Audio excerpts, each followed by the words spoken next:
welcome to Critical Hit, a Major Spoilers Podcast. Thank you so much for downloading and checking us out this week. We are doing something different. I think, Rodrigo, this podcast is cursed. Oh, yeah?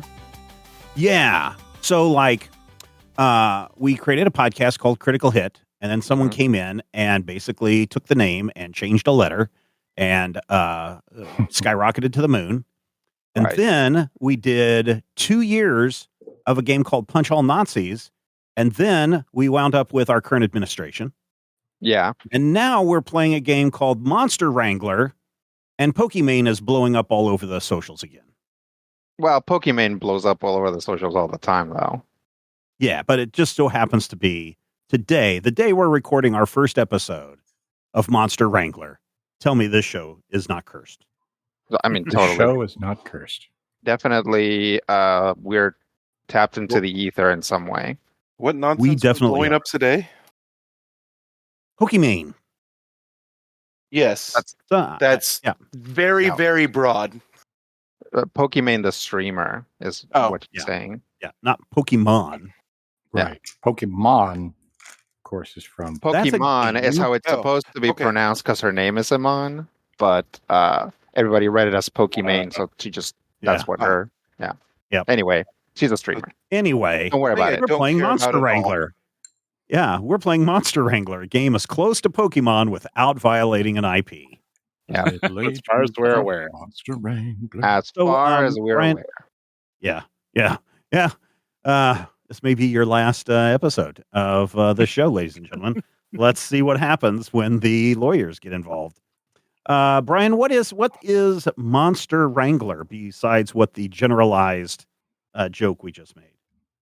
Yeah, I mean, that's sort of what it is. It's a world where monsters and humans coexist. Well, maybe not but exist within the same world, with varying degrees of animosity or friendship. We in this game, it's set in the Chozu region, where long ago the Great Majul Empire was sweeping across this continent, I suppose, with an army of robots. But one nation, Amoria, was able to halt that rise through training monsters for battle, and ultimately help contribute to the downfall of that Majul Empire. And as such, monster battles have become a beloved pastime in the centuries since. And that's where we're at today in the nation of Amoria, outside their capital, Dester, where a recent new batch of graduates that have passed the official monster wrangling training that's administered by the Amateur Monster Battler Associations. No, there's already 2 A's in there. Don't need of Amoria, maybe. But anyways, there's quite a lot of wishers and to see a new batch of wranglers and their chosen pets. Some they may have acquired on their own. Some of them picked up within the ranch here where these proceedings are taking place. Who would like to introduce their character here within this throng? All right. My character is Narcissus Mandragora. He is a skinny kid of about 12, pale, has black hair, and his eyebrows kind of go up at the sides like little horns. And he dresses all in black. If he's expected to do some amount of like traveling or whatever, then he has like just a nice black jacket. black slacks, boots, maybe even gloves. He should I talk about my monster? Oh, Narcissus' family is famous. The Mandragora family is reputed to consort with dark entities and have strange powers. And he doesn't usually deny that. Yeah, should I talk about my monster? Yeah. My character's name is spelled NARCISSUS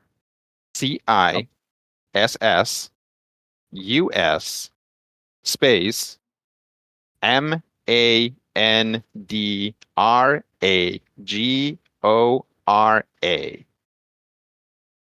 And I had the first name almost right except for one letter. Yeah, it's that double S is what'll catch you, and it is in fact too long for the form fillable sheet, so I wasn't able to fit my whole character's name on it. So yeah, Rodrigo, if you want to go ahead and describe your monster as well, that'd be great. Narcissus hangs out with a monster named Cackles, who is a Syndro, which means it is a crow made of embers and ash. It's always a little bit on fire, but kind of internally, there isn't big gouts of flame or anything like that. It's just that it's he always looks like, I don't know, the end of a cigarette. There's always little points of light inside of it. It's pretty small. It's tiny, so I'm guessing it's probably the size of a house cat. Does that sound right? Yeah, that sounds about right. I'm right. saying that's huge for a crow, but small for a monster. Yes. Might be about the right size for a crow. Oh, well, there you go. And yes, it's called Cackles because it mostly makes sound that sounds like it's laughing. Quite a pair, these two. Excellent. And is there anyone who's here at this procession to see you off? Yeah, here to see Narcissus off is probably his father, Cedric Mandragora. A tall, thin man, also with dark hair and also with kind of pointy eyebrows on the sides. He is a very spooky guy and kind of the center of the Mandragora rumors. The family is very successful. It has vineyards and it has its own monster ranch.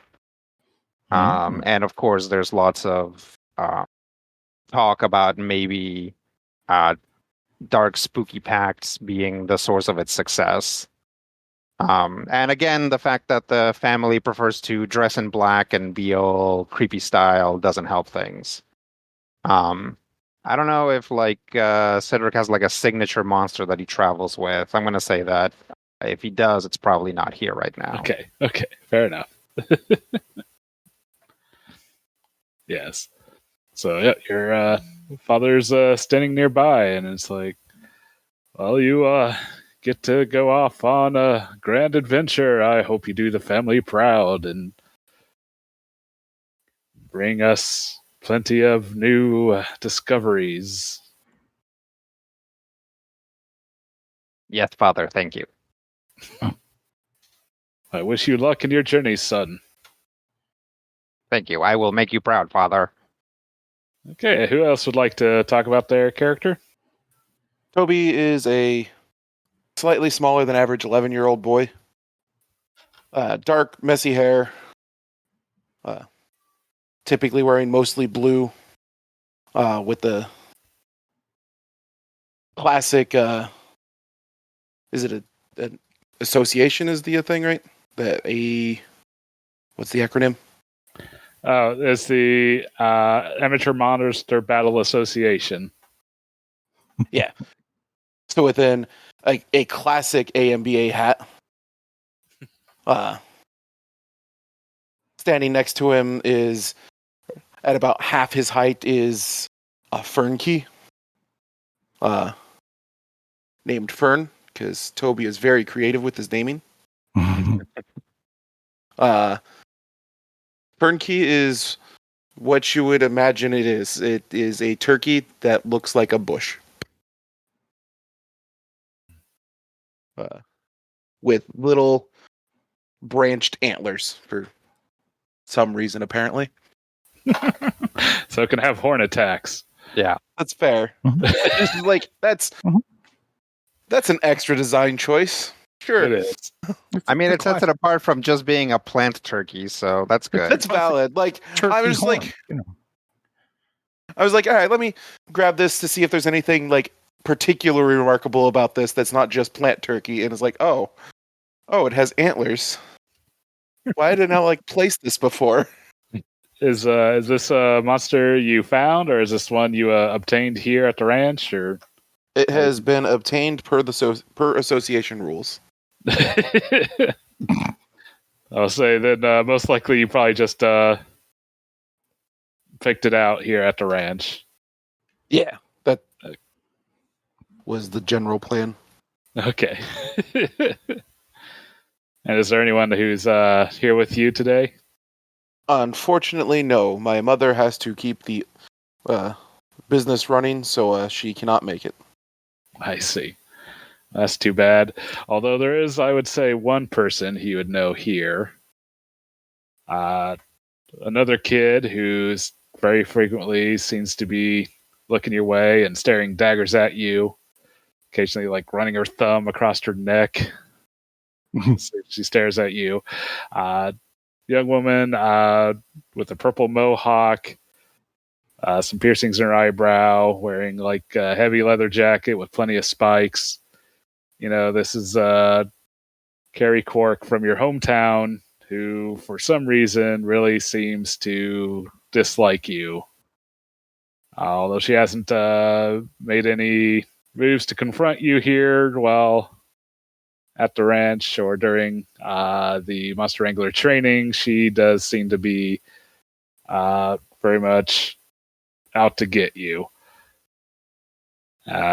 She seems like that she has picked out a similarly weird bird-esque creature, almost reptilian, something that has some pretty nasty teeth and claws, despite its vaguely bird-like and slightly feathered appearance. And so she seems to be just very much eager to get the opportunity to introduce you and your pet to hers. Toby is mostly oblivious to her. Might have something to do with it. But, all right. And so who else is here in this crowd? Samuel is here. Samuel is 10 years old, and he doesn't look like he's wearing the best of clothing. It's kind of dirty, and it's kind of showing some age, and maybe he hasn't had, a bath recently. But, he seems fairly proud of himself as he stands there with his backpack. And in his backpack, something is moving around. It is his creature, but his creature Snickers only makes an appearance every so often. And it's called Snickers because you can hear a from inside the pack every once in a while.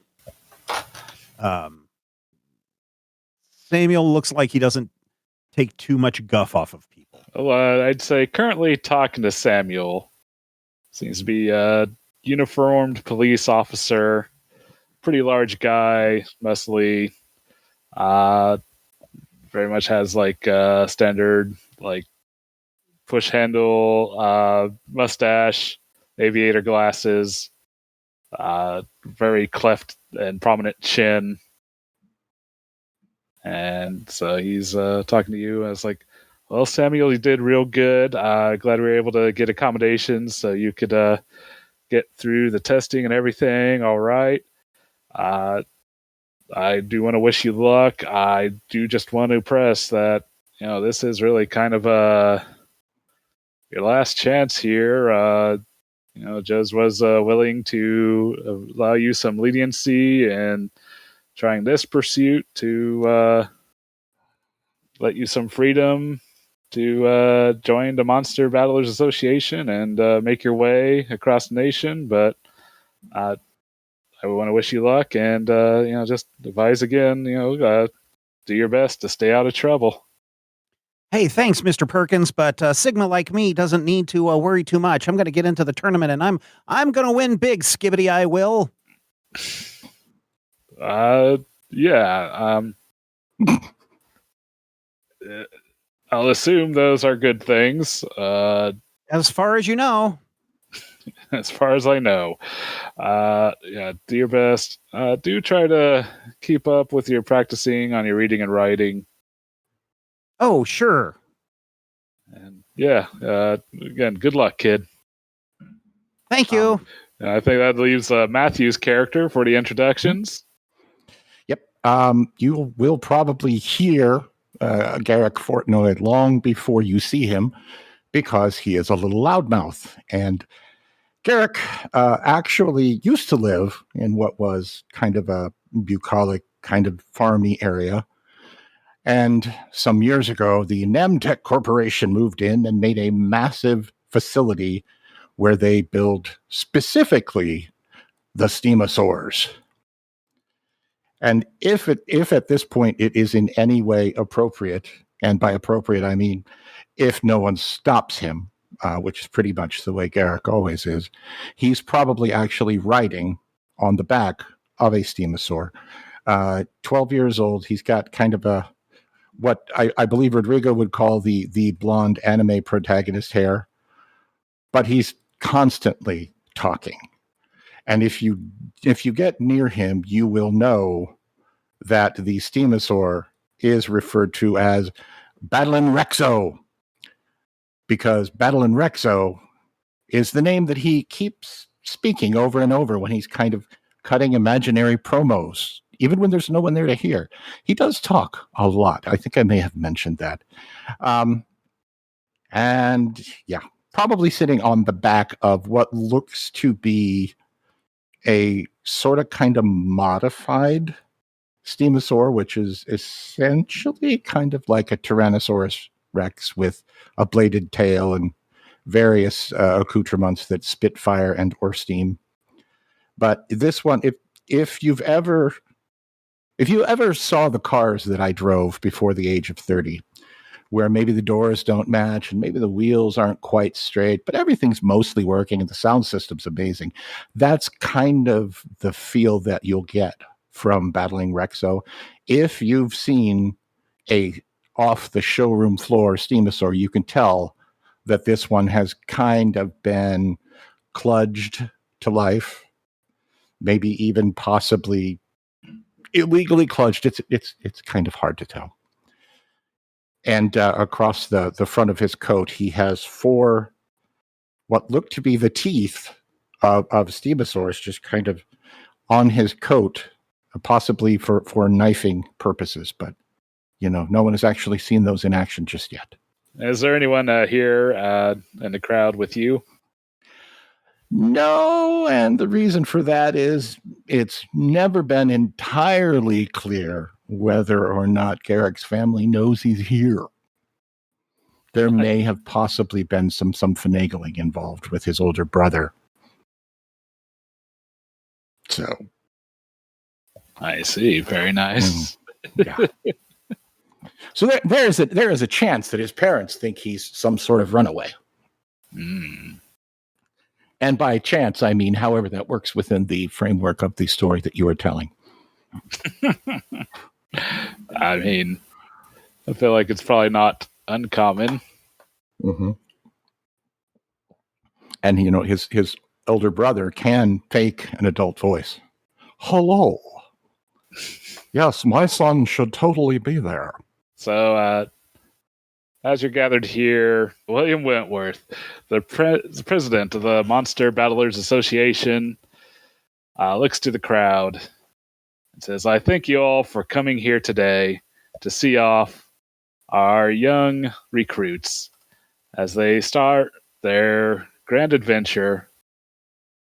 And please give them all a round of applause. And the crowd applauds.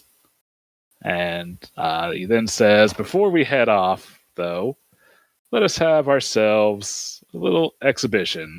I'm sure these kids are very eager to see the monsters in action. So let's give them a little taste of the excitement that they will come to become familiar with in these coming days. And let's play a little round of Monster Ball.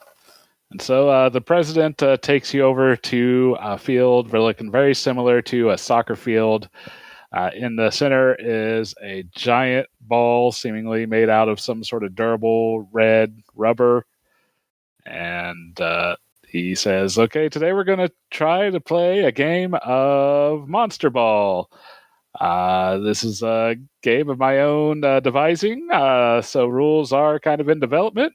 But I'm sure if we all play along, we'll have a good time. So generally, everyone, go ahead and line up your monsters on the field. And he quickly separates the 8 kids into 2 teams. And once you know it, all the player characters happen to be on one team on the right side of the field here. And so the objective is going to be to try to get the ball into the opposing team's goal. Your monsters can attack it to try to move it there. And first to 3 points wins, or until I think we've played long enough. And so basically, we're just going to try this. So basically, the monsters can attack the ball to move it. Every point of damage that you do is going to move the ball 1 space. It effectively has a defense of 0, so any success you roll would be a hit. And any additional successes you get, you can spend for raises as according to your move. To if you get an option to do additional damage, you can move the ball that much further. The ball can enter spaces with other monsters. It doesn't hurt them or anything, but if they do have their reaction available, they can then their opportunity attack to attack the ball and move it back the other way. And if it happens to be sharing a space with the monster, then you can target it without issue. Any questions? Oh, I'm sure there'll be a ton as we get going. Yeah, I'm sure. Yeah, not a problem. So, yep. I don't know if everyone's pretty much where they want to be, but you can pretty much position yourself anywhere on that right side of the field. And if everyone's ready, then go ahead and roll initiative. You basically and only worry about your monster's initiative for this particular exercise. So roll a single d10 and add your monster's speed value in accordance to a rolling mechanism that is not used pretty much at all throughout the rest of the system. 13. 9. 5. I got a 7. Oh, Brian, I wanted to ask, is it Yes. possible for me to have retroactively use my warding ritual on my pet? Yeah, that sounds reasonable that you would have. Okay. So to make a difficulty 1 knowledge occult mind roll. Okay, I got 4 successes. So it gains 1 ward plus 1 ward per spent raise. So basically, you could give it 4 ward if you want. I don't know if there's anything else you really have options to spend raise upon in this particular. No, not really. So basically, when an opponent makes a direct attack against it, if it has 1 or more wards, each time one of their dice would explode, the target instead loses 1 ward, and the die does not explode. Unused wards disappeared at the next sunrise. So basically, it has 4 explode insurance. I see. Nice. Okay. You might do some kind of icon on your bird to signify that. Okay. Let me see what we have. Surely there's some sort of like pentagram or something. Okay. I have one question, Brian. Yes.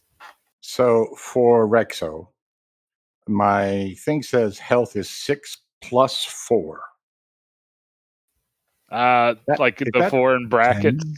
Yeah. The brackets is what it gets when it goes to an adult form. Okay. So it would be 6. It would not be. Yeah, 10. yeah. Ruby. Okay. So I know what I'm doing. Hooray. Sort of. Yeah.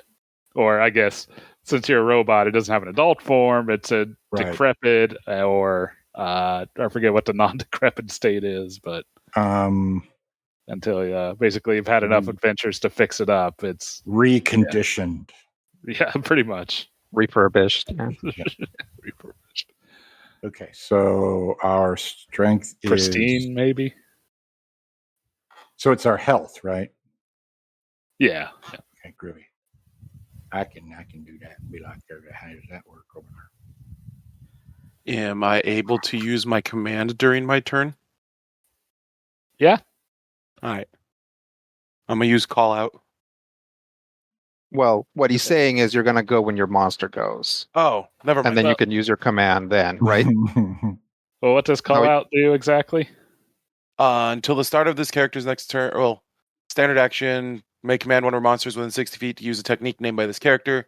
Until the start of this character's next turn, the monster improves its success value by 1 when it uses the name technique. Yeah, basically, in a normal full battle, both Wranglers and monsters would roll initiative, but pretty much all the Wranglers would have a turn first, and then the monsters go. So, yeah, I'd say, Rob, go ahead. If you want to use that command, you can do so now before the monsters all go. And again, I'm just not bothering with the opposing Wranglers. So you all can just do whatever actions you want in whatever order before your monsters go in turn order. Do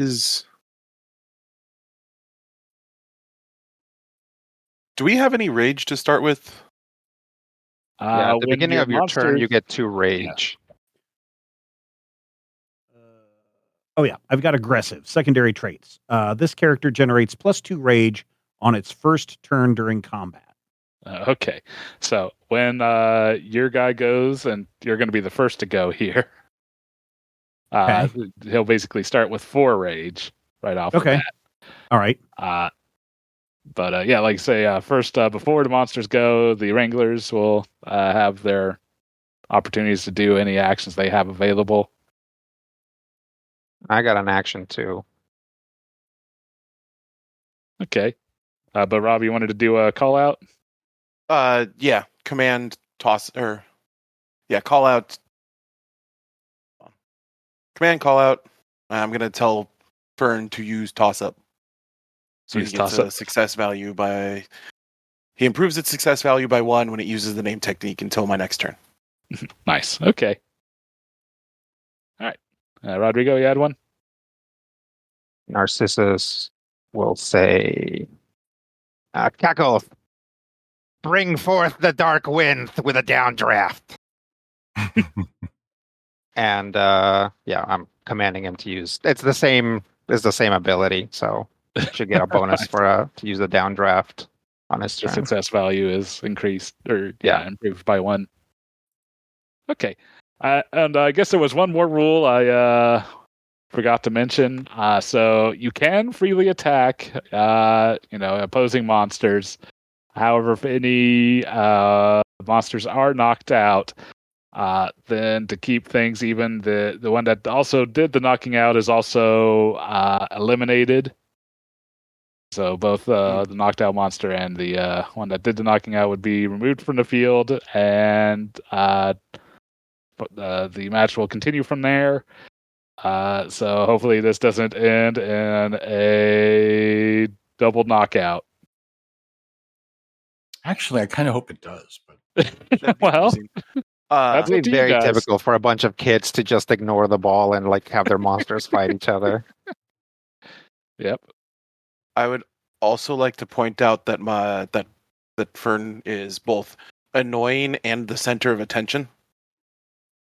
Okay. What are those abilities exactly? Annoying, monsters without this trait that begin their turns within 15 feet of one or more characters with this trait gain +1 rage and ignore any commands they are given until the start of their next turn.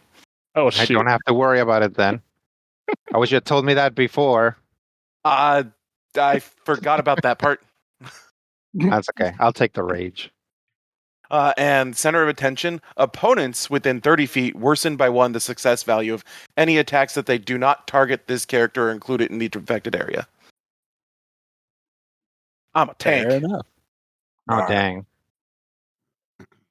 Well, I feel like that's going to even further justify what might happen. Okay.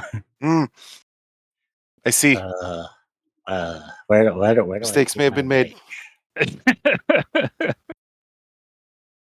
All right. But so if that's all the Wrangler actions, Mhm. we'll move on to monster turn. And so, Matthew, it looks like you are at the top of the initiative. Or no, sorry, not Matthew.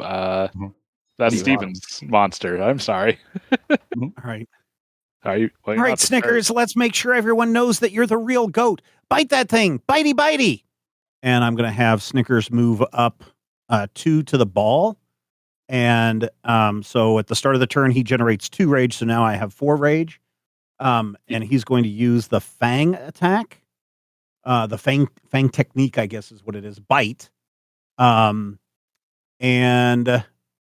if I understand my technique sheet correctly, the big box on our technique sheet where it says Fang, and then there's a box right next to it, and I've got the number 5. Those are the number of dice that I roll, correct? Yeah, if you added it up, it'll be whatever ranks you got in the move plus Mhm. the attribute that it's linked to. Okay, all right. And I will roll 5 dice. And I get 4 successes. Ooh, with 2 explosions.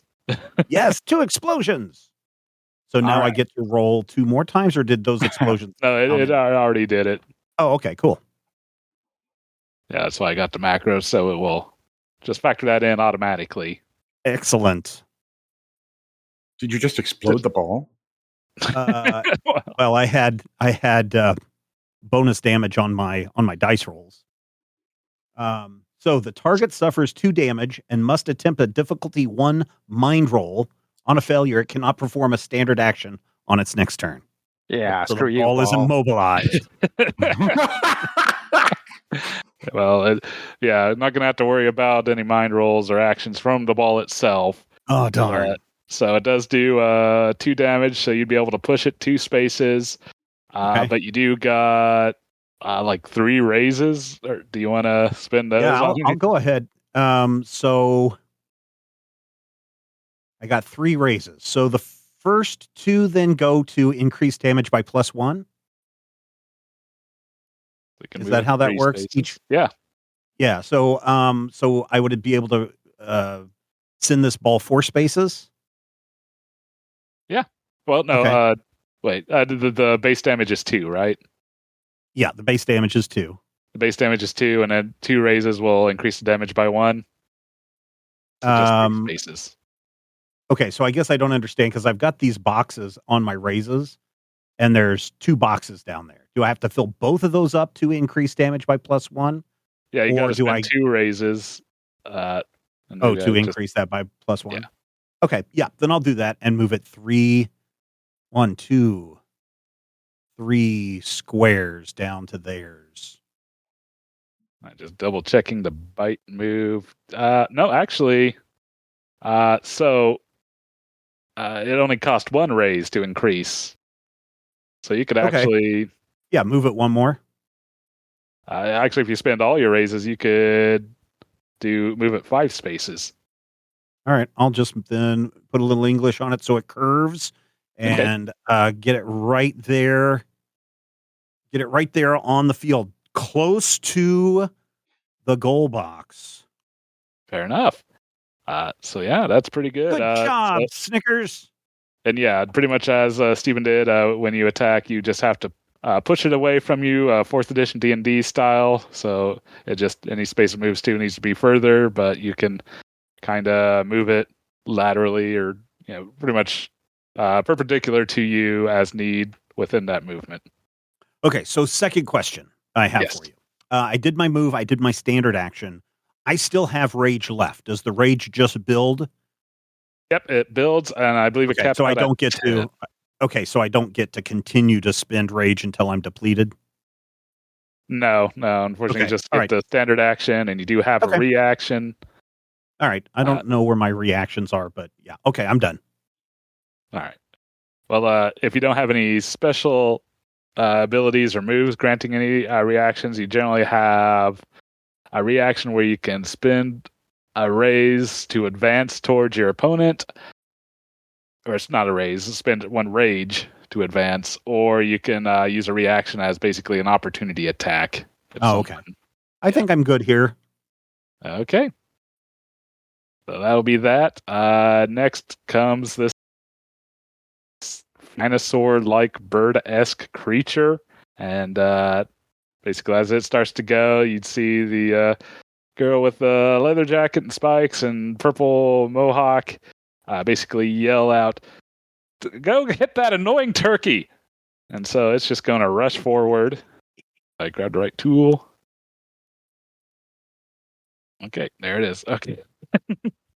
Although that turkey is kind of annoyingly, I think it's just going to move here. So I will go ahead and say, Stephen, if you do want to spend said reaction as an opportunity attack, you do have an opening to do so now. Oh, okay. So I can spend whatever rage I have left for another attack then as a reaction?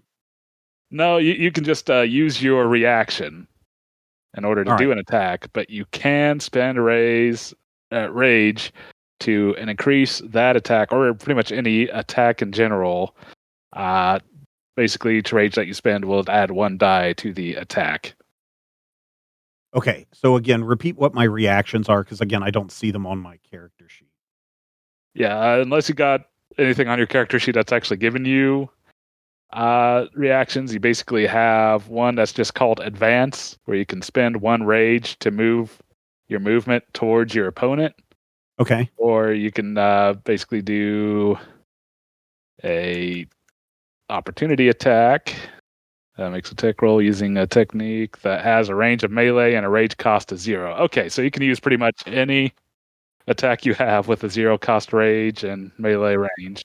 Oh, range of melee. And it can only have a rage of 0? Yes.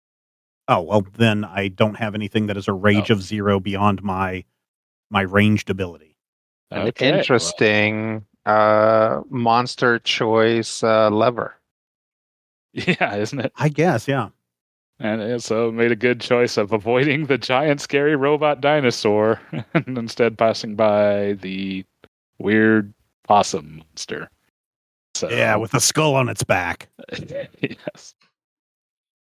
Yeah, it's going to go ahead and spend 1 rage and use Fury Claws. Okay, so yep, it's going to do Fury Claws, so it's going to do a 5 die roll here.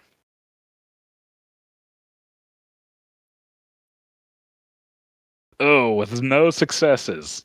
Okay, then. That's its turn. Then. Go, Fern, go. I look down across at the opponents, at that girl, and I pull my lower eyelid down with my finger and stick out my tongue at her. Meh. For being a failure. And so next to go is this giant fly-like monster with some blade-looking front appendages. And you see a guy in buzz cut and camo army jacket kind of yell forward. It's like, "Go get the ball, Buzz!" So it swoops on over. It's going to fly over here. 5, 10, 15, 20. Well, 15 or whatever. And then it's going to attack the ball. Yeah, and it's going to attack using Crippling Strike, knocking its rage back to 0. With 2 successes. And so it does 3 damage. And it can spend raises to increase damage as a 1-for-1. So it's going to send the ball back 5. 5. 3 Boo. 4. Kind of back to the middle line. How do opportunity? So, all right. First question: I get 2 rage at the start of my turn. Yep. And then I shouldn't have any rage to start with before that, unless I've got other abilities. Correct? Yes, that'd be correct. All right. Second question: how do opportunity attacks work? Let me see what's the exact trigger on that.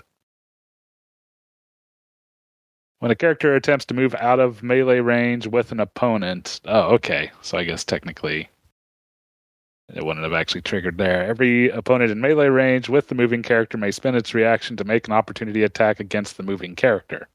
So I guess you can move around it just fine without triggering until you try to move out of its melee range. Okay. So I should be able to just move here? Yeah. Perfectly fine. All right. Yeah. Well, that was rude. Fern, go for the goal. Have him use toss-up. All right. And then, so this is a rank 2 plus my agility of 3, so 5 dice? Yep. Cool. 3 successes. All right. That'll be a hit. All right. How many advances does this? So the it'd be 2 advances or 2 raises. Or raises? Yeah. Sorry. So toss-ups, the target suffers 2 damage. Then if the target is a smaller... it's not smaller than me. No, to be effectively the same size. I'm considering it a small-sized object. Well, I can increase the damage by... I can raise it multiple times with the same raise? Yeah, you can spend raises multiple times for the same effect. Okay, so it'll be 4 damage. All right. So go ahead and push the ball 4. All right. And then I think that's my turn, because I guess I'd have a react, but I don't need to use it. That's fair. All righty. Then next would be Cackles. Hey, Rob, can you read me your annoying ability again? Monsters without this trait that begin their turns within 15 feet of one or more characters with this trait gain +1 rage and ignore any commands they are given until the start of their next turn. Okay, that's great. So I guess if he would have moved sorry. further away, you could have still No. got that bonus. Yeah. That's fine. I kind of want to do something different now, so I'm just going to say that Cackles ignores my order and does actually tries to like do something better. So you If guys that's both okay. you guys both have the annoying trait? No. No, I'm his gonna annoying guess I'm trait the is only one with affecting the annoying Cackles. trait. Actually, it's kind of affecting everybody right now. Everybody except for maybe Buzz. Buzz. Yeah. So as a move, Cackles is going to let's see, it has fly 40. Each of these squares is how much? 5 foot. Oh, okay, cool.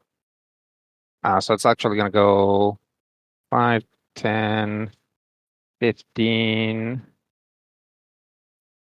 here. And then it's going to use Jetstream. Mm. So spend 2 rage. Just drops into 1. effect. This character moves into melee range with the target being the ball. The range is 60 feet, so should be within range. Yeah.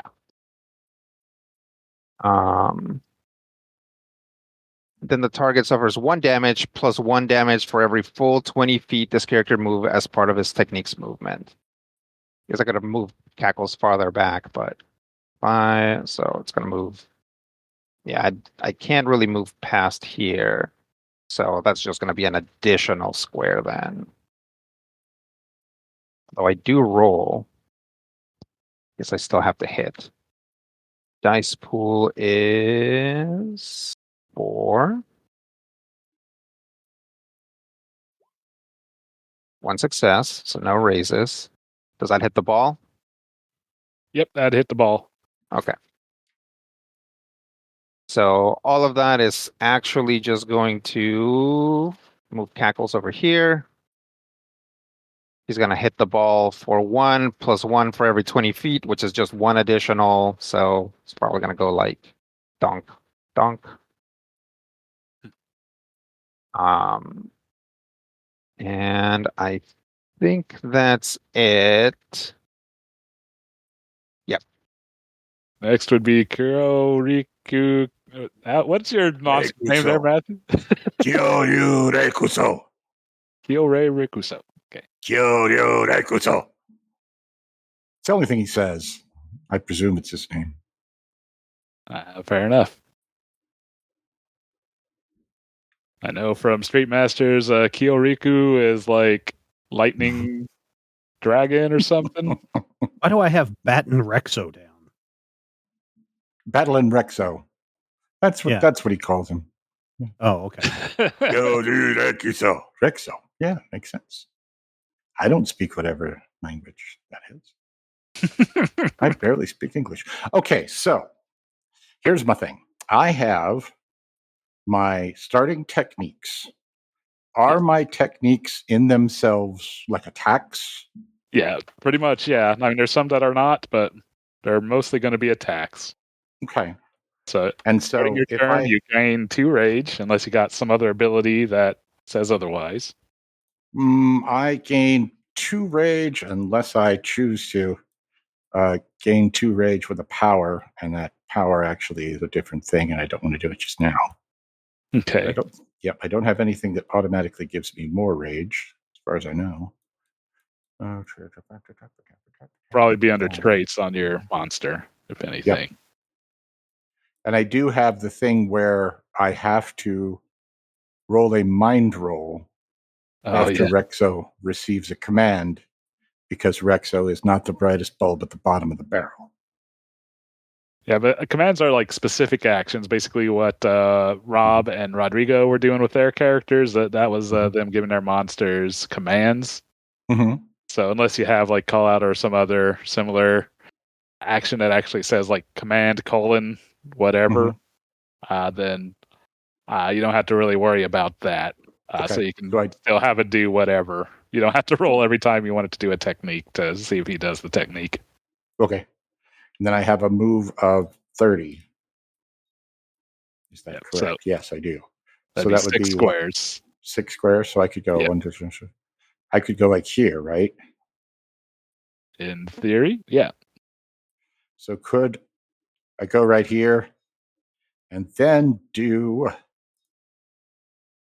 Fire Burst to try and knock the ball into the goal area and maybe set that bug on fire? Wait, is that bug our friend? No, it is not. Okay, good. Friend. And maybe set that bug on fire. Okay. So let's say I did all of that. And I'm doing that. If I did that. So you're using, what was it, Fire Burst? Fire Burst, yep. Is there a rage cost on that particular technique? I am checking.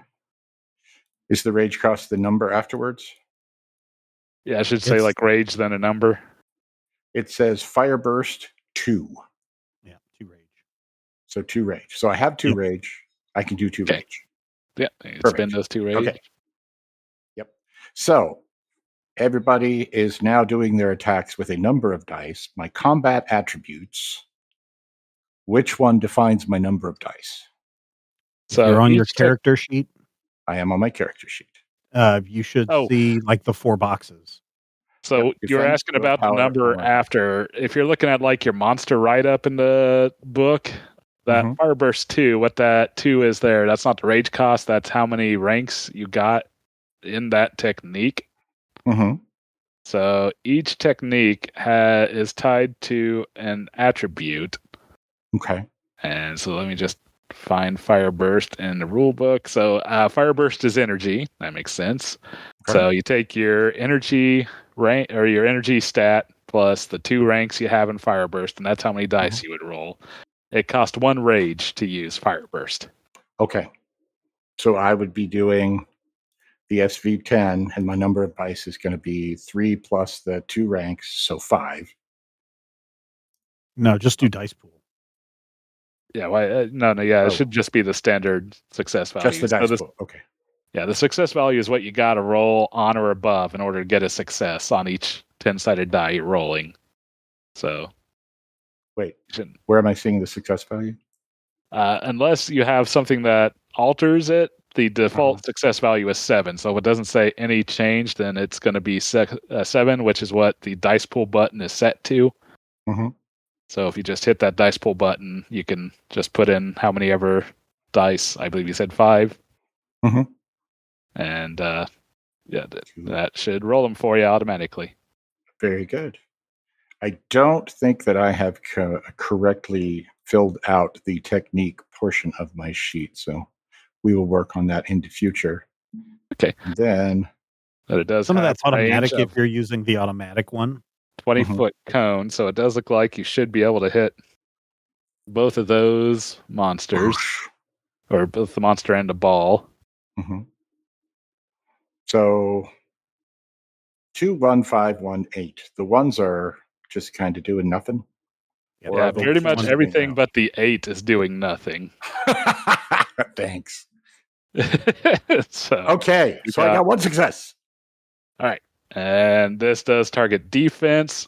So let's see what Buzz's defense is.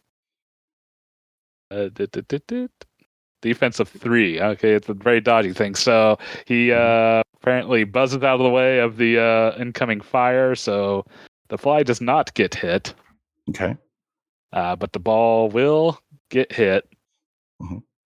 And apparently suffer 1 fire damage and become burning 1. We're not going to worry about the burning 1. But you can push it 1 more space. Okay, so I can go like bonk. Yep. Hey, did we win? No. No, not yet. The ball's on fire. 2 more squares. Okay, so his defense was 3. In order to have overcome his defense, I would have had to have 3 successes. Yes, you'd have to have 3 Okay. successes to hit him. That makes sense. Okay.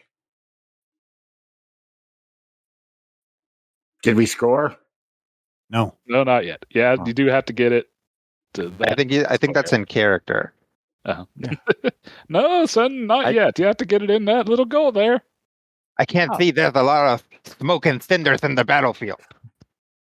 Yes, Yeah, yes, that tends to happen in Too confrontation. many lines. We need simpler lines. It's like 1 line, cross the line.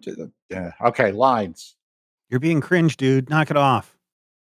I have no idea what that means.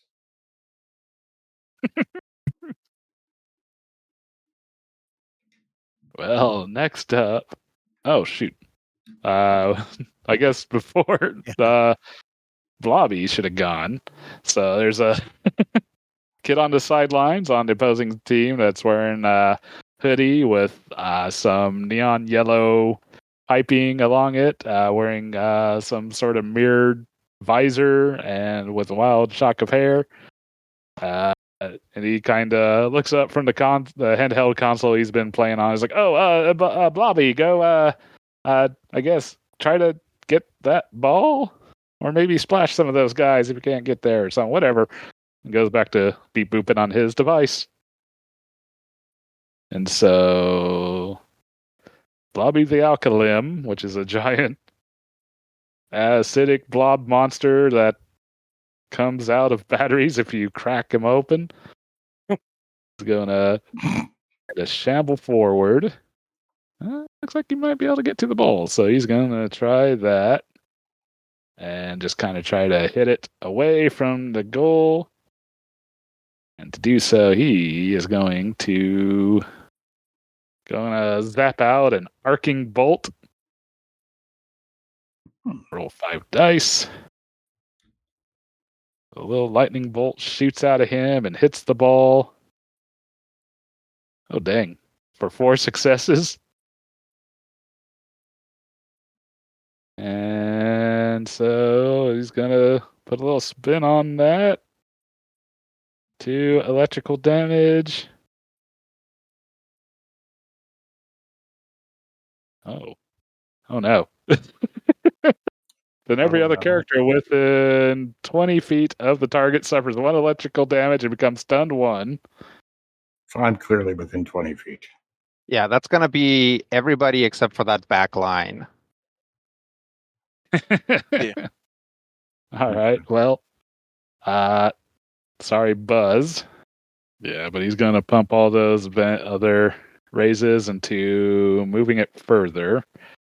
So I guess everyone that's within 20 feet there. So Buzz and Cackles and Rexo, I guess, each take 1 electric damage. Mhm. And get stunned 1. Which stunned.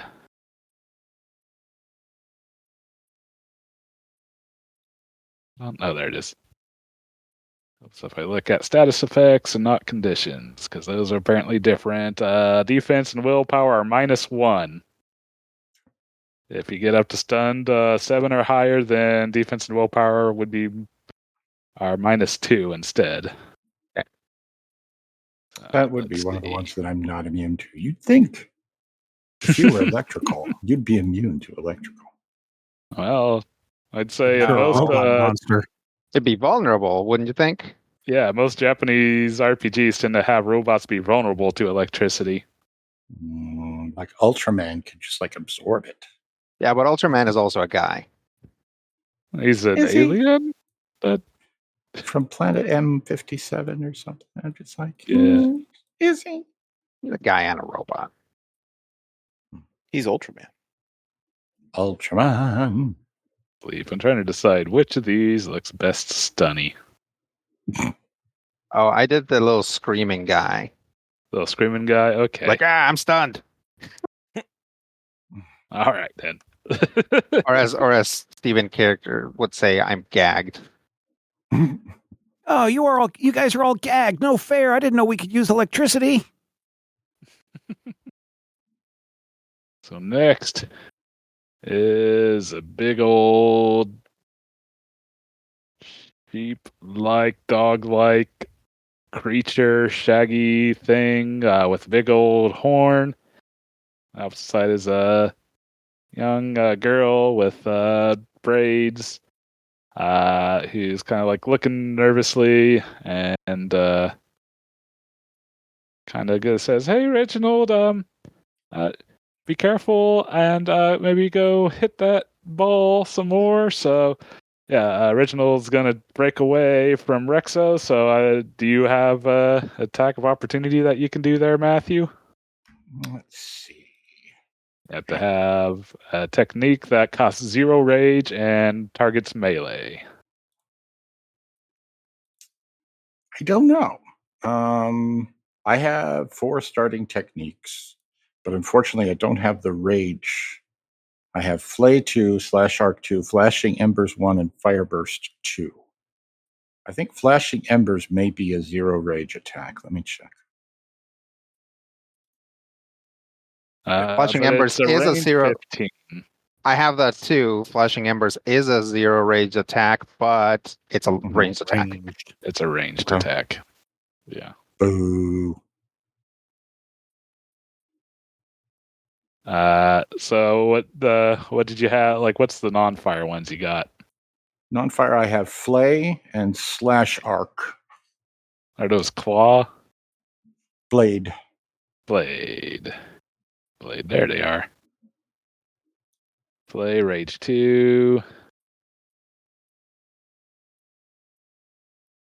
Flash Arc, Rage 3. So no, does not look like you got opportunity attack. Okay. You're stunned 1 anyway.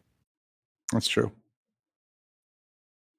Well, it looks like the stunned only just decreases your defense and willpower. It doesn't actually cause you to lose actions. Yeah. Sorry, that was an assumption on my part. That was a 5th edition showing through. Whatever, man. Like half of them do 4th edition, yeah. Random stuff, yeah. Yeah. I mean, if it's a Rage 3 move, does he have the Rage to pay for it anyway? No. I specifically with the opportunity attack, it has to be a Rage 0 unless the technique itself says it can be used as a opportunity attack. I was just checking the movement rate of this monster. It is 20. Okay, so he can't move too far. 1, 2, 3, 4. So I don't know. If he passes by Rodrigo's character, does Rodrigo get an opportunity attack or no? I don't have a technique. Oh, you don't have a 0. That both causes 0 rage and is melee. Yeah. Okay, fair enough then. 1, 2, 3, 4. But it doesn't look like it really can quite get on the other side to hit it without going out of bounds. So instead, let's see, does it got any? So yeah, it's going to actually activate Livewire. So roll another 5 dice. 3 successes. For 3 rounds, after this character makes a successful melee attack against a target, the target suffers +1 electric damage. Similarly, if the character is hit by a melee attack, the attacker suffers 1 electric damage, ignoring armor, after resolving the attack. At the end of the character's turn, if any character is pinned or stuck to the character, suffers 1 electric damage, ignoring armor. Wow. And I got 2 raises, so I will increase the duration by 1 round. So I'll say for 3 more rounds, it's basically fully electrified, so careful hitting that. And that'll be the end of the turn, and we'll go back to the top with the possum guy. Have you named Snickers?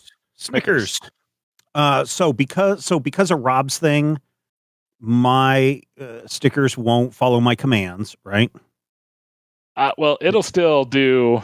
You can still have it do whatever technique you want. You just can't use any command actions from your Wrangler. Specific things like specific abilities. And then if I move, this rat creature thing is going to attack me, right? If it has an attack of opportunity. Yeah, it'd probably try. And I get 2 rage at the start of my turn, so I'm up to 4 rage. Actually, you get 3 rage, and I think you should actually have 1 more because of how annoying. Oh, that's right. All right. Okay, so I'm going to try. So from the sidelines, Samuel yells out, "Go and bite that thing, Snickers!" And Snickers just turns and looks and goes, and Snickers just runs 1, 2, 3, 4, 5. Let's see. 6, I think. Yeah. 6. And it is going to unleash a stanky breath. Away from the critter? I'm moving away from that critter. So I have to break away or whatever. Okay. Well, I guess. Oh, wait. Rage 3. I've been looking at the wrong thing. No, okay. You're in luck. He does not have any attacks she doesn't have any attacks that can be used as opportunity attack. Okay. Very surprised that the knife chicken doesn't have any. Yeah, I know, right? Opportunity attack. Actually, I lie. Hold on. Okay. Or could you? What was I looking at? Or is that a different one? This is the problem with trying to run 4 monsters at once. Oh, yeah. Wait until you're running 4 monsters and their wranglers at once.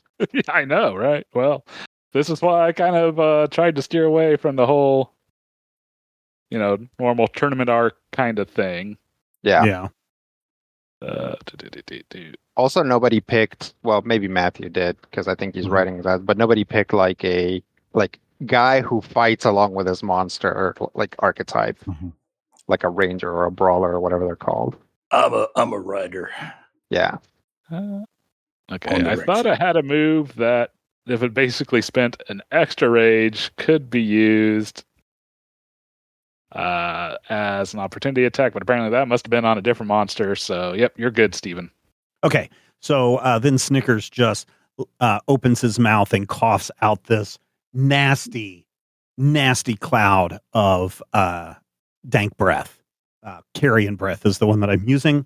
It's got a rage cost of 3, so that will take me back down to 2. And I get to roll 4 dice on this one. And it is a range 25. It is I believe it is a cone attack. And it affects everything within its range. Okay, so Carry on. gonna hit that sheepdog creature, goat. And the monster. ball. And I don't know if you draw out 20. Where's the ruler at here? I think if you're going to hit anything else, so you have to go to ruler and select cone. Just kind of drag from you. There we go. Right click on it. And it's 25 feet.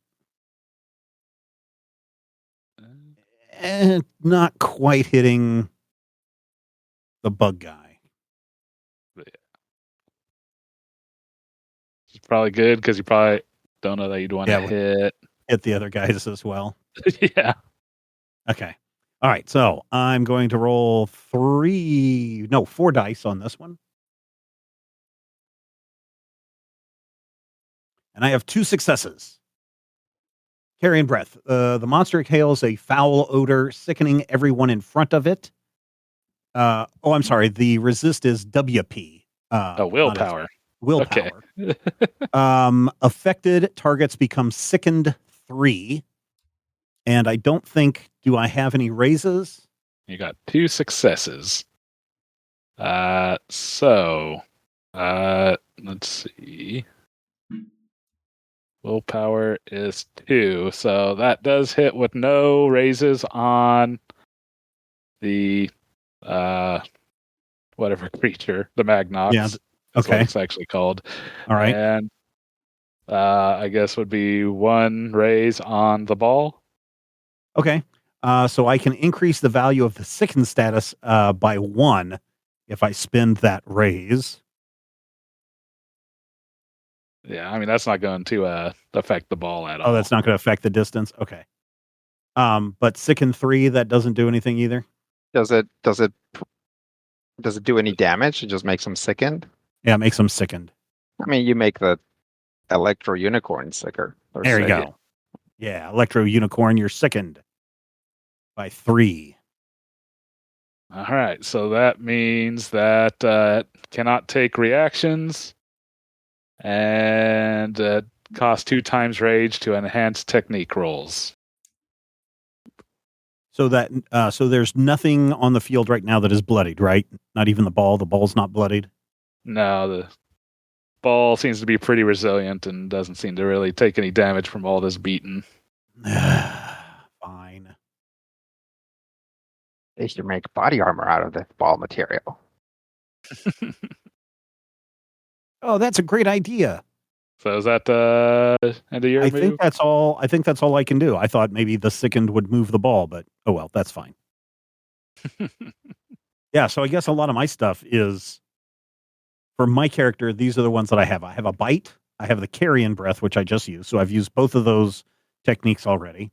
And then I have spite, which I doom a target, but I can increase damage by 1 with a raise. And then I have bedevil, which this target suffers 1 damage and cannot make a free recovery roll at the start of its next turn. And then I can also increase the damage by 1 with a raise there. So Yeah, it sounds like you made a controller, Steven.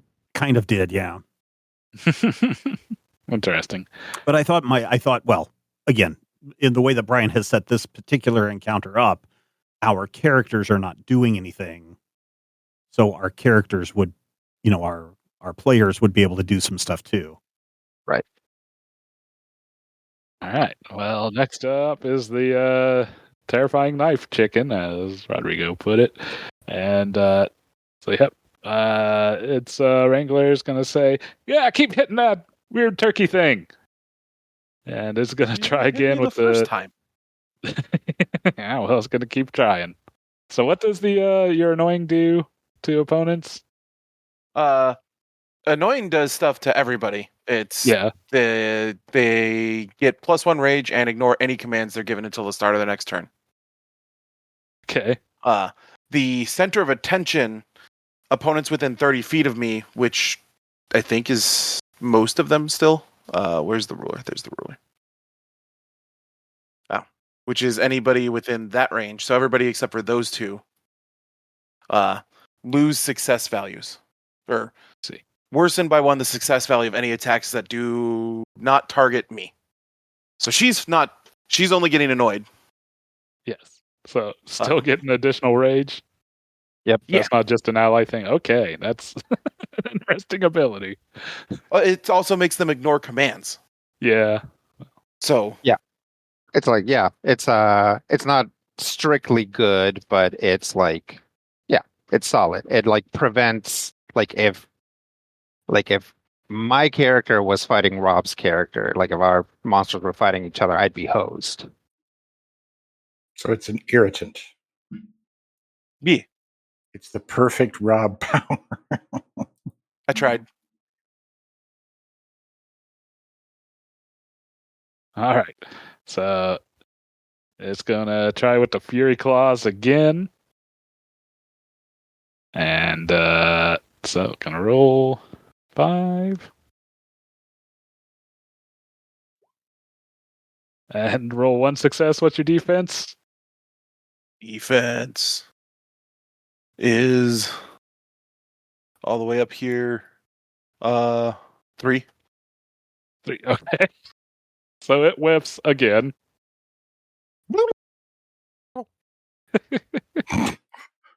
You're having way too much fun. Next up is Buzz. So it's going to swoop on down. It's pretty crazy fly speed.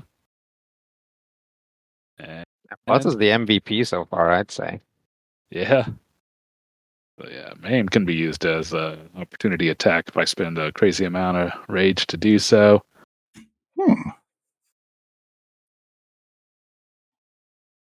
Okay, but he did not start his turn within You're Annoying, so I guess he didn't get the extra rage there. Nope. That means he cannot do the crippling strike again.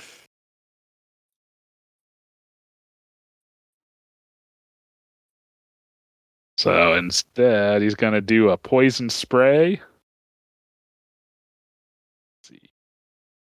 I would consider could probably be angled in such a way that it wouldn't.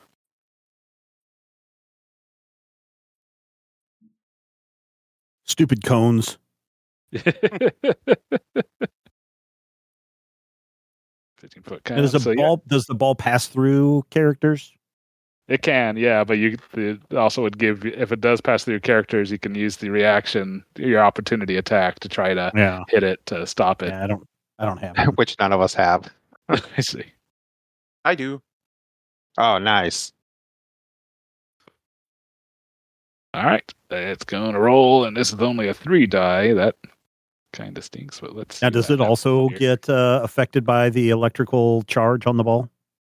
Oh, well, it's not the ball. Well,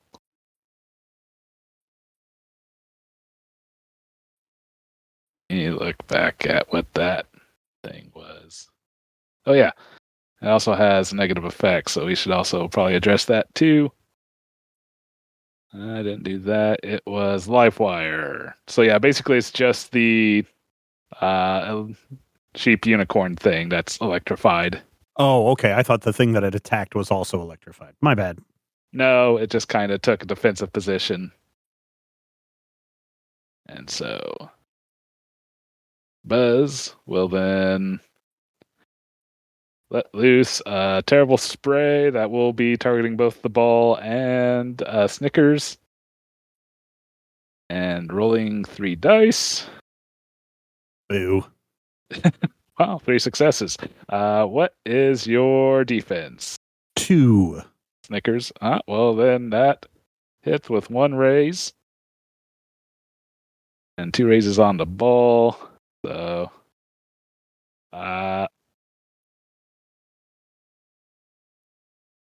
affected targets suffer 2 poison damage, ignoring armor, and becomes poisoned 2.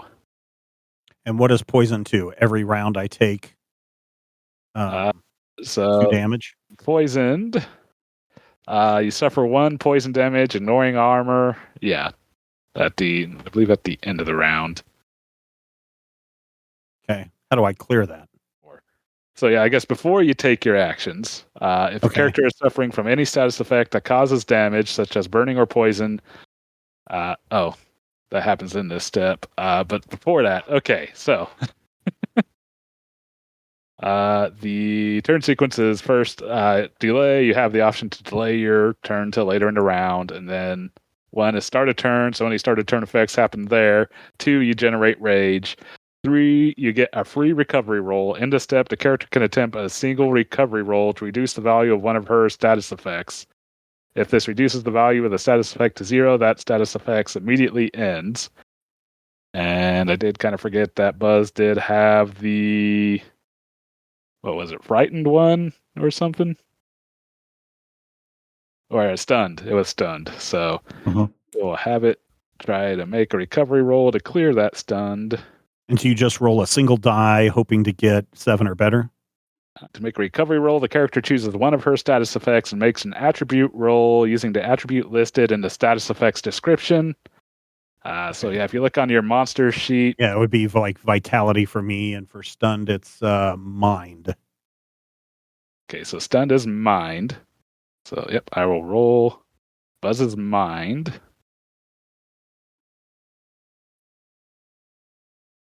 Just 3. Try to get at least 1 success to clear that. Nope. So it is still stunned 1.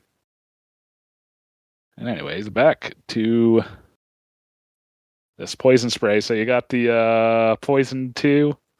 Yep. And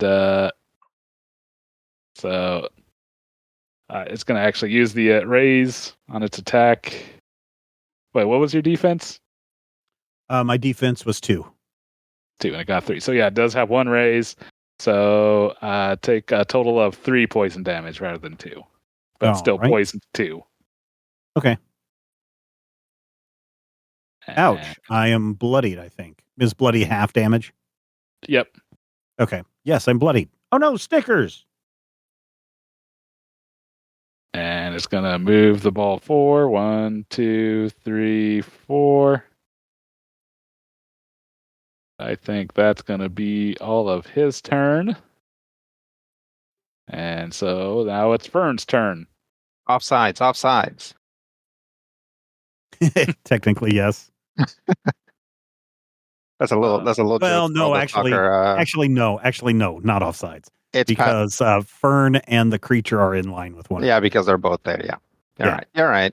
If I was the coach, I would have still yelled it. Yes, that's right.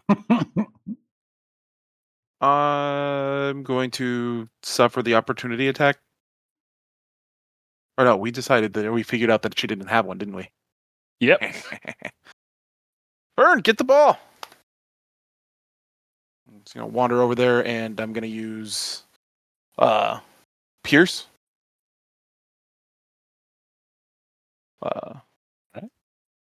Which is just a nice simple one.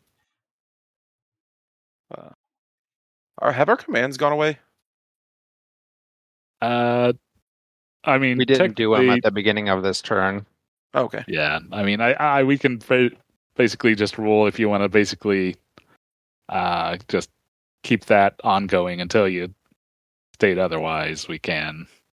I'm good. Yeah. Okay. Woo! Oh, dang. 4 successes. So that's 3 raises. Yep. All right. I will use the first one because it's increased damage by 1 for 2. So I will use 2 of those for that. And then what else can I do with the raise that's not on the technique itself? That's pretty much it, I believe. That's a bummer. All right. Target suffers 2 damage. So Okay. I'm going to pass it over here to Snickers.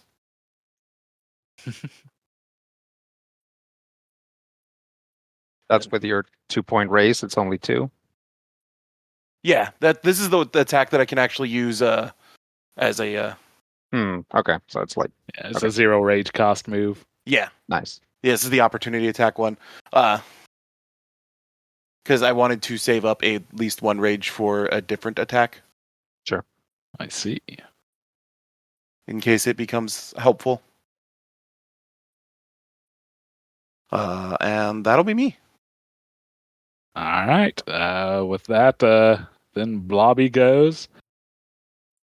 He seems to be kind of far away from the No. action.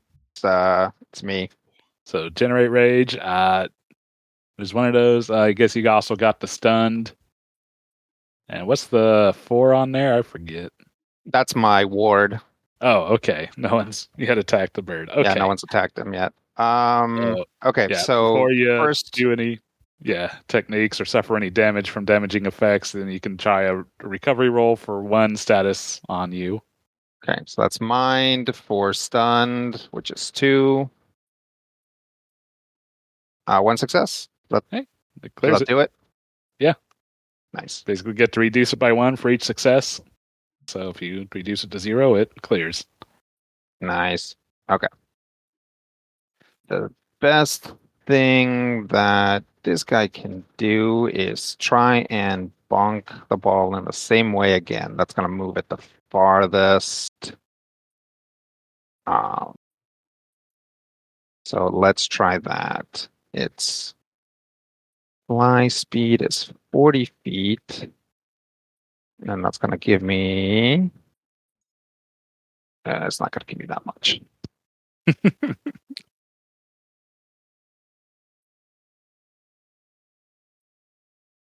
Instead, I might have him... Yeah, he's finally going to get the memo and use downdraft on Buzz. Well, actually, I guess I should probably do it on somebody who hasn't gone yet.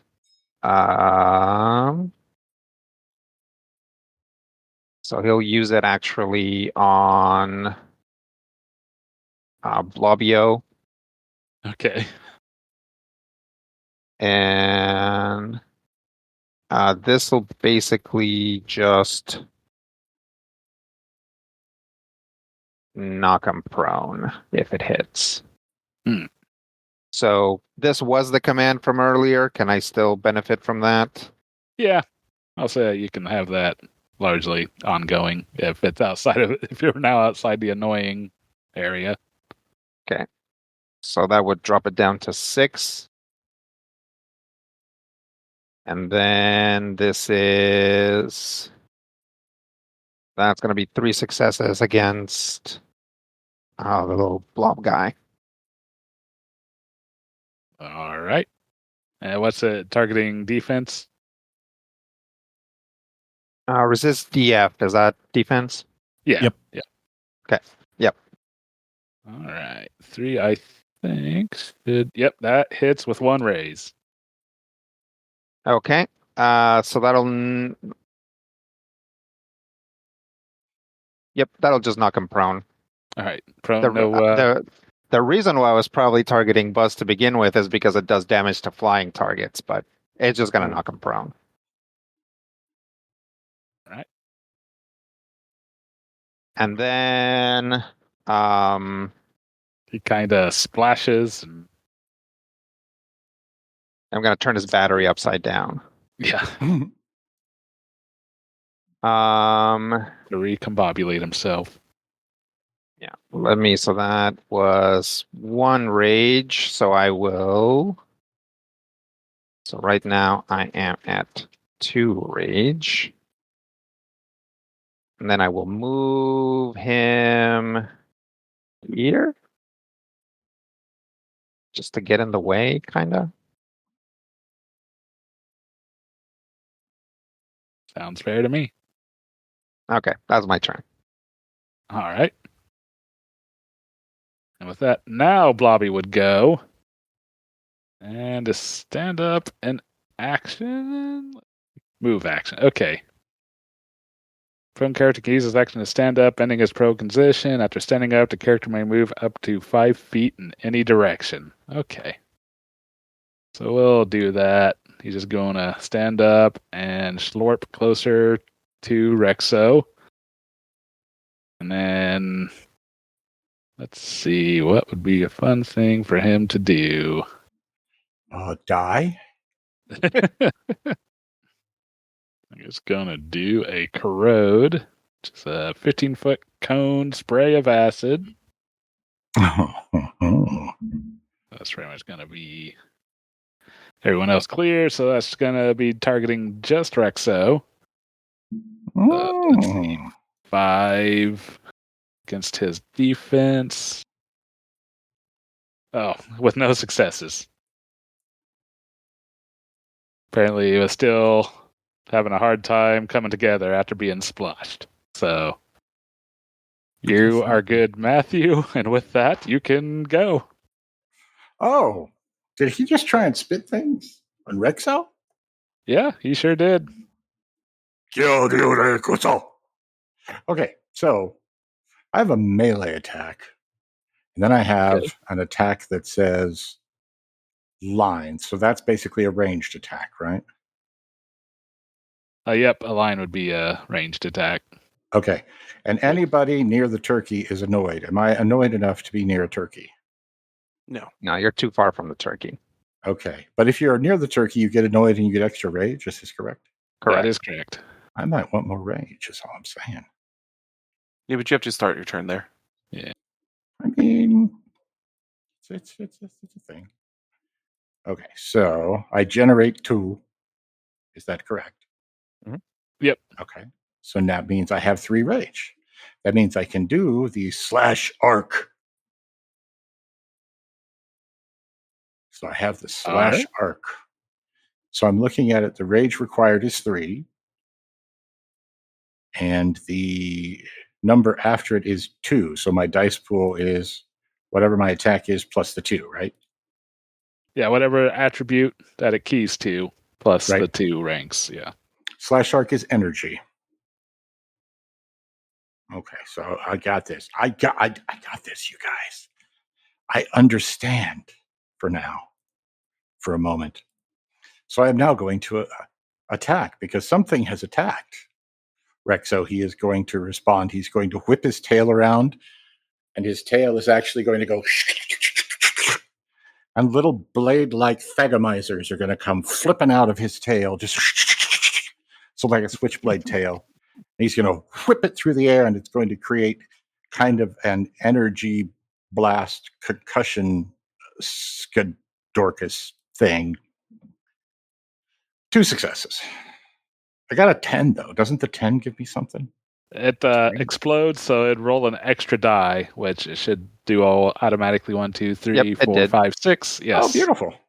So That's why cool, you got so- 2 successes. That's how I got 2 successes. Awesome. all right. That it targets defense. Target defense is Or resisted by defense. Hang on, I got to get down to the right page. The defense is resist diff. Yeah. Yep. Okay, that would hit. Now it has at the bottom increased damage by +1. Does that mean I add 1 damage to the damage from this attack, or does that mean that I get +1 damage forever for the rest of my life? Hooray. You would have to spend raises from this roll, which you Mhm. didn't get any because that hit directly on its defense to Got it. increase the damage. Okay. All right. I got that. So Now you're going to have to forgive me because all the things that I understood do not include how to roll damage. The technique should just say how much damage it does. Yes. Affected targets suffer 3 damage. If they were bloodied when the attack was declared, they are blinded 2. It was not. Does the defense reduce any damage? Nope. It just that's what you have to. That's how many successes you have to roll in order to Okay. To use hit with the technique. What would armor is what would reduce damage. Okay. Which does not have any armor. So it takes 3 damage, and that does bloody. Ha ha! So retroactively, it's bloodied now. So. Oh, it's leaking radioactive ooze. Get away from it, everybody. Well, and the fact, after an attacker hits this character with a melee attack, every character within 5 feet of this character becomes dissolved for 1 round. Nice. And dissolved, when a character is dissolved, its armor affinity is reduced by 1, and at the end of the turn, dissolved characters suffer 1 acid damage. So Rexo is level 1 dissolved. Shoot, I forgot to roll to get rid of my Flubbernickel, my stunned. Yeah, go ahead and do that. Okay. So, I believe it's just mind. So roll a number of dice equal to your mind. My mind. Just roll them? Yeah, do the dice pool, and then roll that many dice. Beautiful. 1 success. Well, that would reduce it by 1 and thus clear it. With that, now is Reginald. I'm not missing anyone. Well, let's just see here. Well, I guess he's not leaving melee from an opponent, so that should be fine. So it runs up and move. It wants to horn. Let's see, probably spear. Oh, that's another thing that can be used as a reaction or a opportunity attack. Running into Does any of its effects kick in, or are they just reducing? No, its basically successes? that only matters if someone attacks him. Ah, okay. Well, but he's sickened, right? Oh, yes. So first of all, so yeah, let's have him roll against the sickened. See, with his free recovery roll, vitality. His vitality is 3. 1 success. So he reduces sickened by 2. Or reduces it by 1 to 2. But as such, he'll still take. So he doesn't get any reactions and takes ×2 range to inflict. Movement is not halved unless it gets up to sickened 7. Whose go is it? It's the unicorns. Yeah. I'm just going to have it try its spear and ignore the part about being pinned. 2 successes, so that'll do. See, what's the cost? Nope.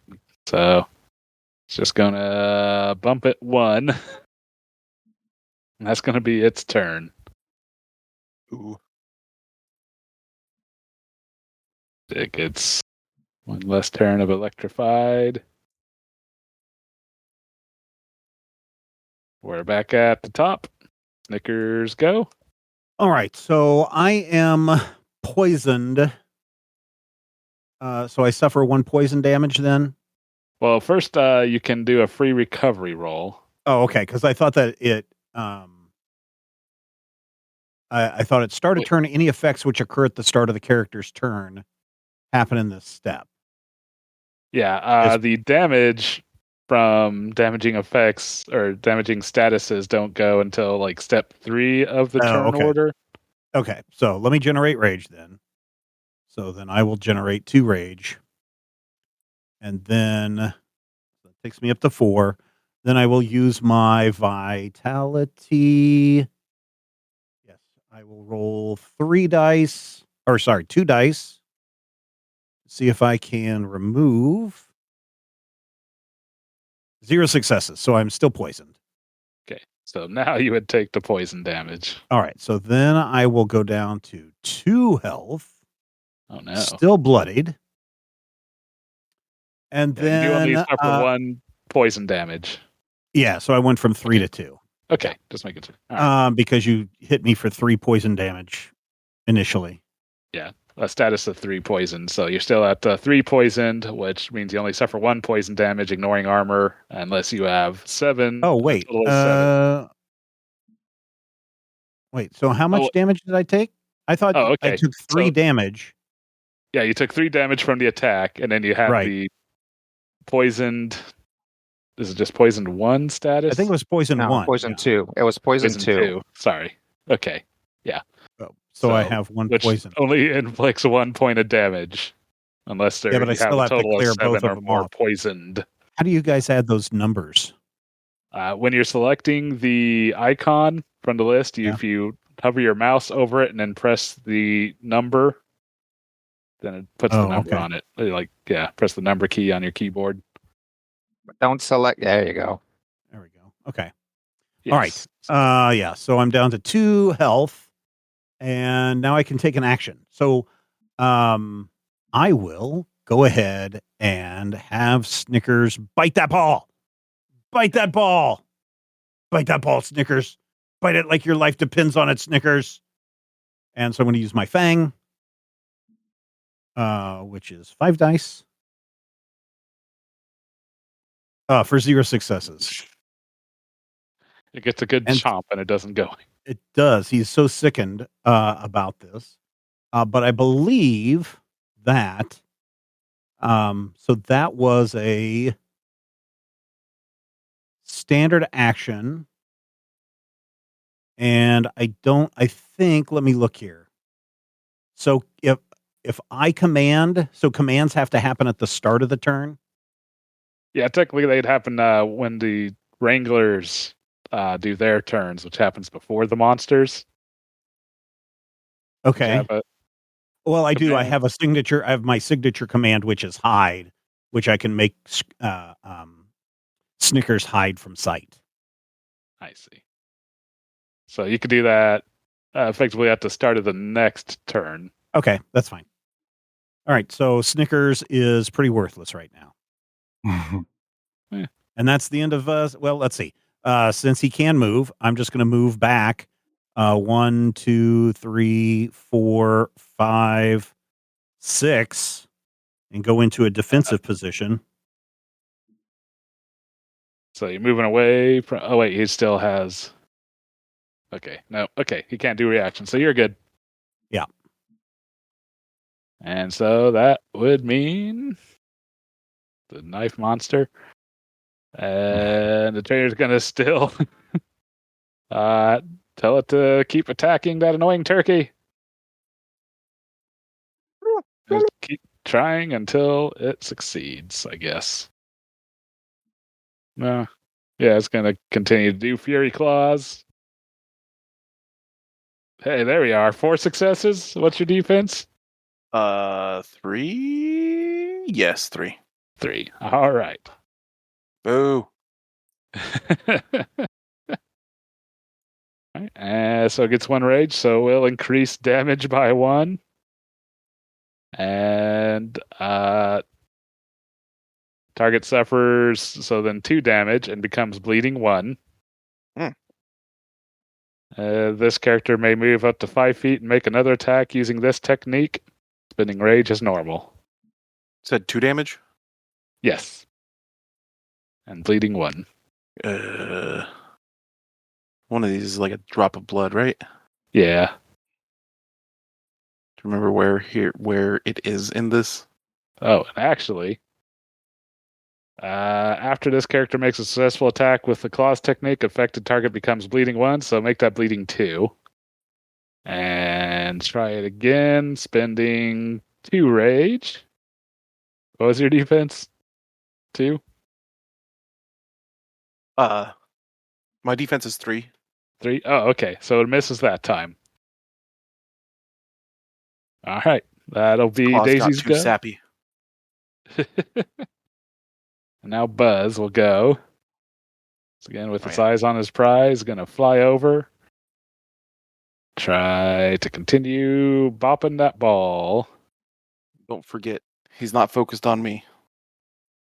Okay, fair enough. Crippling strike. Now with one success, well, that's enough for 3 damage. And that will be Buzz's go and Fern. The ball didn't quite leave. So I have Squawk. It has Okay. affected targets lose 1 rage and become stunned 4, and it's a burst area, 30-foot burst. Is that going to affect everybody in that burst? Let me see here. I think so. I'm not worried about the range. I am asking, can I choose if it affects my allies or not? I don't think you can, but I'm looking. Yeah, Okay. Rob, but I'm worried about the range. That was you. I thought that was Brian. I was explicitly going to avoid using this on everybody else because it does cause stunned 4. What type of technique is that? Evil? Beak. Beak. Okay. I'm guessing. Guac. I have beak and horn. Affected target. Yeah, Turkeys 30-foot have burst horns? area. Yeah, I This think one it's does. it's everything in the area. Boo. Okay.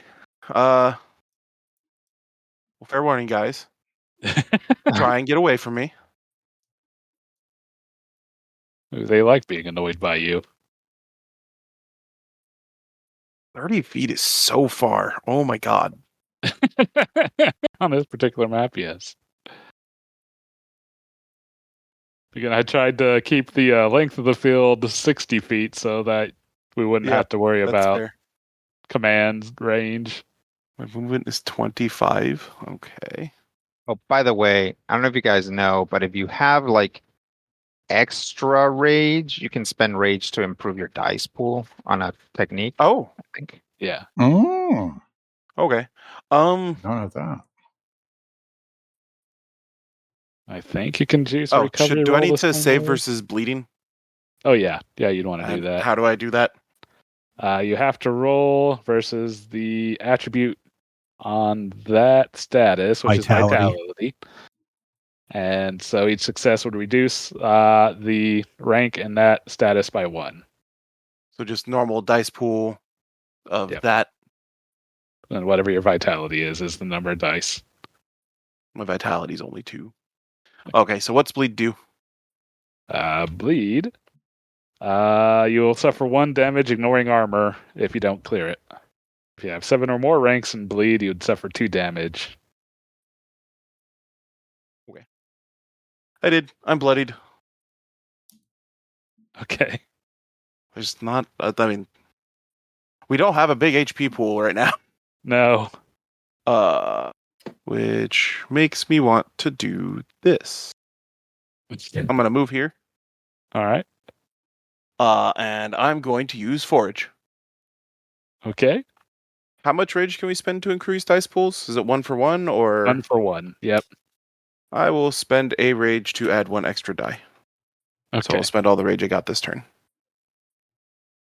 Because this costs 1. I'm assuming this isn't barren or desolate. No. Okay. 3 successes. Yay. Effect, the character heals by 1 and ends its sickened and poison statuses, if any. And then I can spend 2 raises to increase the heal by 1. So I'm going to heal 2. Okay. And be here ready to try and deal with anybody getting at the ball. It is now Cackle's turn. Okay. Do I have to worry about an attack from this unicorn if I move, and or do I know that I have to worry about an attack from this unicorn if I move? I don't know that you would know unless you try. All right, well, let's try it then.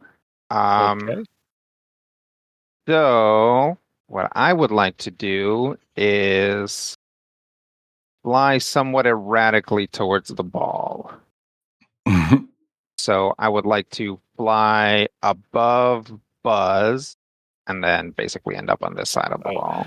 I guess you don't have to worry about an opportunity attack from the Magnox because it is what's that status? Second? Second? Sickened, yes, which it does nice. not have reactions. But there is Buzz. Oh, Buzz might have some. And we know that the Razor Chicken doesn't have any. Right. All right. Brian, can you see my flight path? Yeah. Okay. So I'd like to do that. Okay. I'm guessing I'm going to take an attack here when I move in like above the chicken. Yeah, pretty much. Okay. Yep. I got one that can be used. Yes. All right. So Buzz is going to respond with a maim attack. Okay. Roll 4 dice. And so 2 successes. What's your defense? 3. 3. All right. It misses. Okay. So I fly over those, or Cackles flies over those 3 characters, and using his traits, Falling Ash, after this character finishes moving, any characters that flew over during that movement become blinded 1. Okay. That's cool. Yeah. And then it's going to use nothing because it, I'm going to go back that direction and fight that. Actually, that is what I'm going to do. He's going to use, from that point, he's going to use Downdraft on Buzz. Okay. Because he doesn't have anything that can damage the ball without also damaging everybody else. Unless the ball is flying. So, wait, hang on. Yeah, let's Do you have a grab ability or anything like that? No, and Syndros, which is what Cackles is, are specifically like pretty small, so they don't really are like carrier guys. They're little mean guys. All right, little prairie chickens. Well, they're crows. It's like crow. Yeah, like poke at your ears kind of guy. Anyway, downdraft on the fly. It's gonna be. How much rage is this? And I forgot to add rage to my pool, so I'm at 4. Let me try this whole enhancing thing. So I'll spend 1 rage for the attack, and I'll spend 1 rage for the attack, and then 2 more rage for extra damage. And that should be all of my rage. Yep. All right, here goes. So you're spending the extra rage you'd be spending would just give you extra dice on the attack? Yep, on the attack. Okay, yeah. I'm using the normal dice pool. So that's 6 dice total. Okay. 3 successes. Or Targeting 3 successes. Which defense resists. Defense resist, yeah. That hits. Okay. Just on. So no raises. Just on? Okay. That's fine.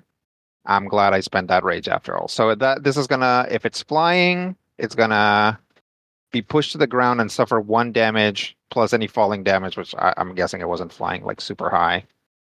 But it also becomes prone. And that would bloody Buzz.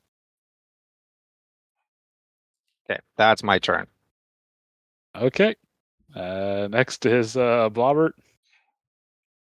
I love how his name just keeps evolving as we go. Is there any penalty to doing a ranged attack in melee with a guy? Mm. I haven't come across it, but That doesn't necessarily mean anything. Yeah, there's nothing on the opportunity attacks, right? No. Well, anyways, he's gonna kind of inch his way around Rexo there, but without actually leaving melee, just in case. And he's gonna try to do another lightning bolt at the ball, arcing bolt, with one success. We know if target suffers 2 electric damage, so it's going to zap and bounce. 1, 2. And then every other character. Make an opportunity attack?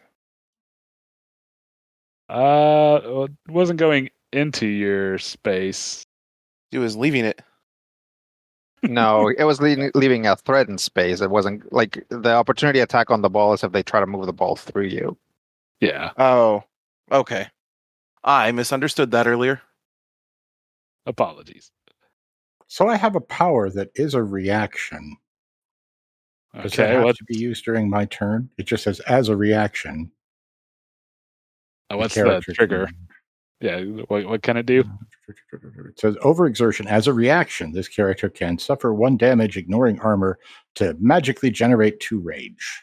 Oh. Well, you can pretty much spend a reaction any time, but you only get 1 reaction per turn. Okay. So until you go again. During my turn? No. You can activate it before your turn here. And could it be a reaction to him whooshing by me? Sure. Ha! See, I did a thing. It's like the thing whooshes by and just like unrelatedly, just a whole plate falls off of Rexo. And it makes him angry. Oh, man. Well, he did get splashed with acid earlier. That's true. Maybe it's not unrelated. It's just delay action. Effect, yep. And then every other character within 20 feet of the target suffers 1 electric damage and becomes stunned 1. So 20 damage from where before the ball moved. I didn't mean to put poor Buzz. All right. So everybody, like from Buzz East, go ahead and suffer 1 electric damage and get stunned 1. Oh boy. So many statuses. I'm almost dead. I'm bloodied again. I'm bloodied as well. Interesting. Or cackles is, I suppose. That'll be Blobby's turn, so it is now Rexo. Dun, dun, dun, dun. Okay.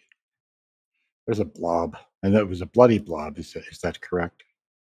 Yeah, the blob is bloodied. Because I feel like Rexo is not right. And I feel like having been attacked, Rexo is going to continue reattacking. And I feel like I get to generate 2 rage. Is that correct? Yes. Mm-hmm. One moment. In between turns, I may have gone through the book and tried to figure out exactly how my abilities work. For instance, if I fire a cone at people, it's gonna hit friends, isn't it? Yep. Yeah. I mean, depends on the size of the cone and the aim, but yeah. Yeah. Yeah, it's a cone of 20, so here's a friend, yes? No. Nope. Enemy? All 3 of these guys on the left all side of of the field are enemies. Yeah. All of your friends are on the opposite side of the field near the ball. So if I do a true. 20, a cone of 20, it's going to go... You might be able to. Here. Okay, so we have a turkey key. And then Snickers is way over here on top of the ball. Ooh. So, Yeah, you can hit 3 of them and no friends at 20. Mm-hmm. Or you can hit all of them. All of them at 20. and a friend. Yeah, at 20.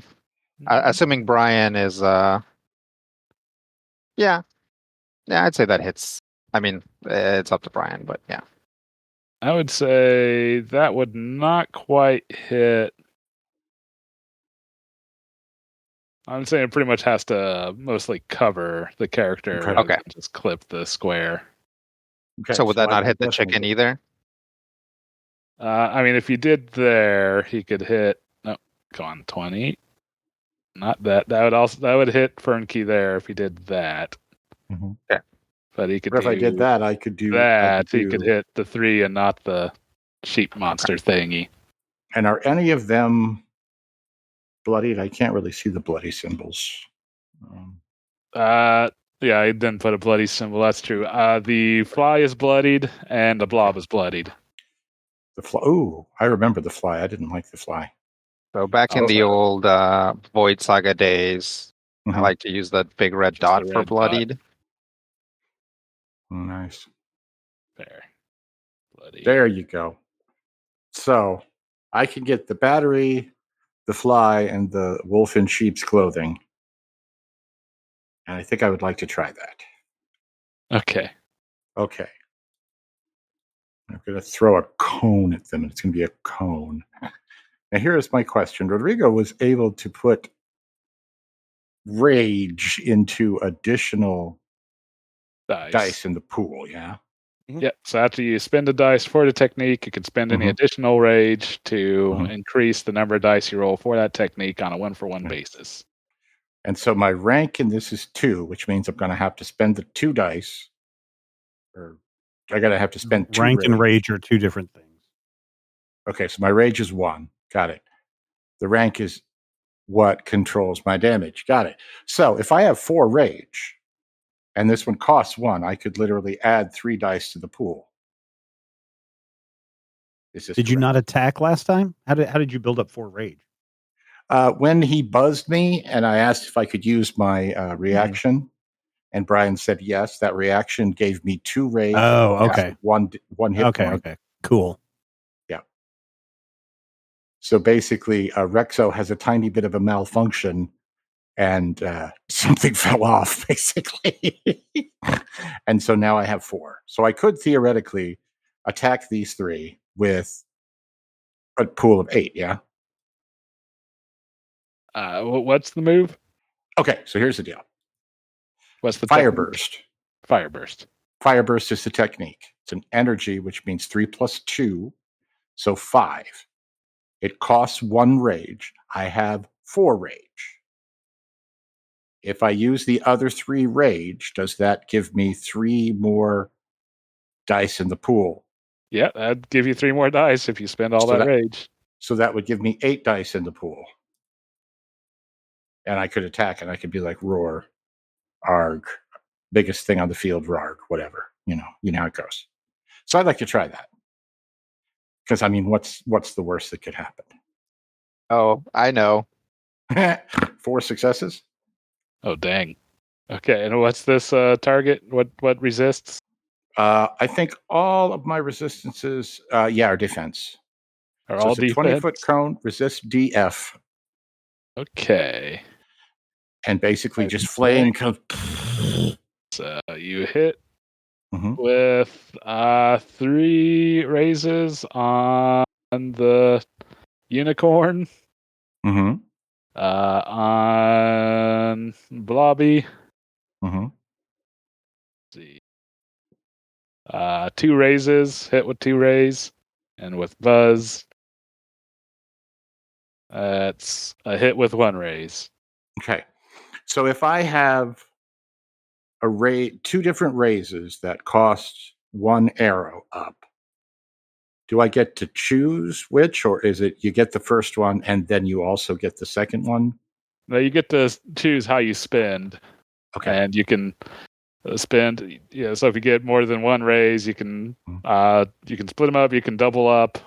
You just divide them up as you. But you basically have to spend them separately for each target. Okay. So the battery has 3 raises. Yes. So he takes 4 fire damage and becomes burning 1. Well, he's out. Okay. And then you said that the unicorn sheepy thing had 2 raises? Let me double check. Sure. Defense 1, 3 raises. 3 raises. So he takes 4 fire damage and becomes burning 1. 4. Oh, no, he's not out, but... Okay. And Brian, did you factor that Buzz being prone affects his defense value by 1? Okay, well, Buzz is out. Does it at least 1 damage, right? Yes. Okay. Because it would do, if he had 2 raises, or you said 2 raises on Buzz or 1? Either way, base damage is 1 fire. Okay. So. Well, it'd have been 2 raises with the prone. And so, by the rules that was set up, that would eliminate you. And since you eliminated one other one, they would also choose one. But I kind of want to see. Did what take a little while to this time. Do we want to continue, or is this probably good enough for this experiment? I mean, I think it would be funny if they just stopped the game and were like, okay, not enough players on the field. Certainly there would be some potential red cards if you were talking a 1-on-1 takeout. So Rexo would certainly get a red card and be escorted off the field. But in this game of Monster Ball, when Sporting KC plays Monster Ball, if a player is ejected in the case of death, you still continue to play with reduced players. So you say you want to continue, Stephen? I mean, no. I mean, I don't care. I mean, I'm kind of okay where we're at, but I'm, if we wanted to be technical on the rules of soccer, there are instances where you can play. You can definitely play with fewer opponents than what you have. Right. Yeah. So the expectation of the game, but if the fact that Rexo did take out a player, I'm sure the ref would definitely bring a red card out, which is immediate expulsion from the game. Right. Yeah. I mean, that would be took out 2 players and probably badly ignited a third. And you did bloody that other one. Okay, so I we may have to call the game on account of dinosaurs. What I'm saying. Yeah, I mean, aren't people scared of these robots anyway? That they're out of control? No, not these ones. Oh, okay. No, I would say these guys are actually beloved. They're old, super old, but they're still popular. And they had a toy line in the Saturday morning cartoon. The Stegosaur, everybody loves a Stegosaur. So you'll have big dumb old Stegosaurs. No, I was just thinking in the lore of the world, considering that since there was a whole war against robots, but no, that was 300 years ago, and these guys are definitely Grimlocks. Certain factions that don't like monsters and pretty much use robots to try to take out monsters. But I see. But yeah, I think just as long as that's gone to this point, I think they will just kind of call it due to lack of players. And basically make sure, when clearing the field of the injured players, see if does your Stegosaur stand down?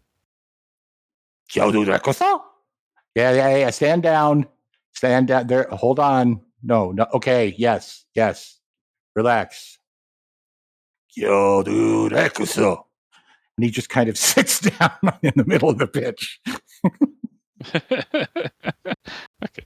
Yeah. So as long as there's not issue with the robots seeming to be out of control, they do debate a bit, but they decide well, that was fun, but I think it went a little bit long for this little excursion. But I think that our Wranglers got a little taste of the monster battles that they will have to look forward to in the coming times on their travels.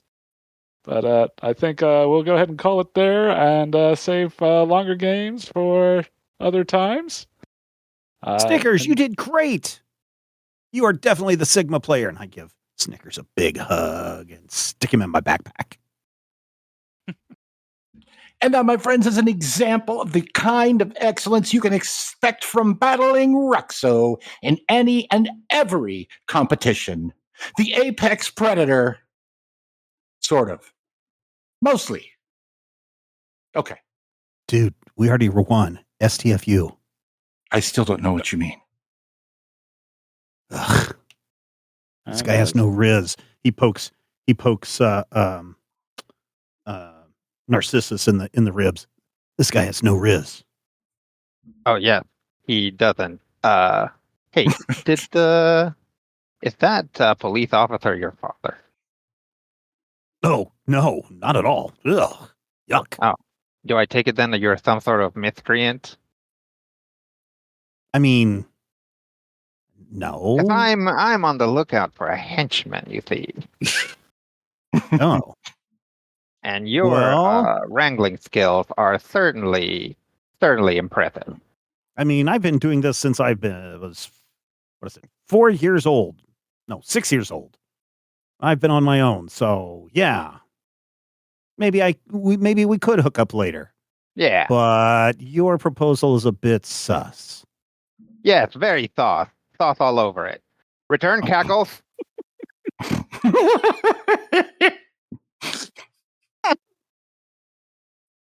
Cackles flaps back on over. The attendants and various monster ranchers around here dispense plenty of potions to more or less get everyone back up to fighting shape.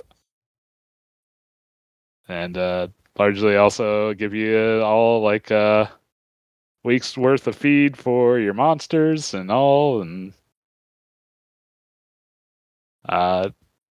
Did we get paid?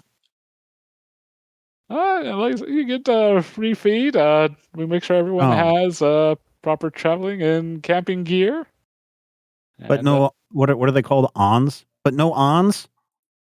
I'm sorry, you'll have to make your way in the world and find people that need help and be willing to pay to get any ons. But I'm sure you let people know that you're now officially anointed wranglers. They can probably provide you with some accommodations. And then this big, Samuel's eyes get really big and they get a little teary in the corner. He goes, I'm a real monster wrangler now. And we all look at each other and we all jump in the air and everything freezes. And the narrator is like, what will happen next time to our heroes in Monster Wranglers? Come back next time. In the meantime, can you count them all? And then we go to black. And the theme song comes up and then someone's like, Rexo, Fern Gully, Scary Rat, Monster Unicorn, Electric Guy, and Fish butt. and cute little possum that everybody loves. Do they? Gotta catch 'em all. With its endearing stink breath. Among other things. So, from here, your wranglers will have pretty much. You're free to go as you wish, wherever you need. Again, with the assumption that you're going to be going out and helping people with their monster-related problems.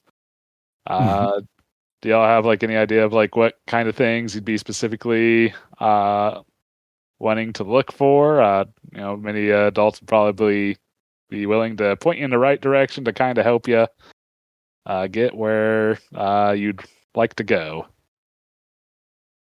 We should look for guys who are robbing banks. Are there any guys robbing banks?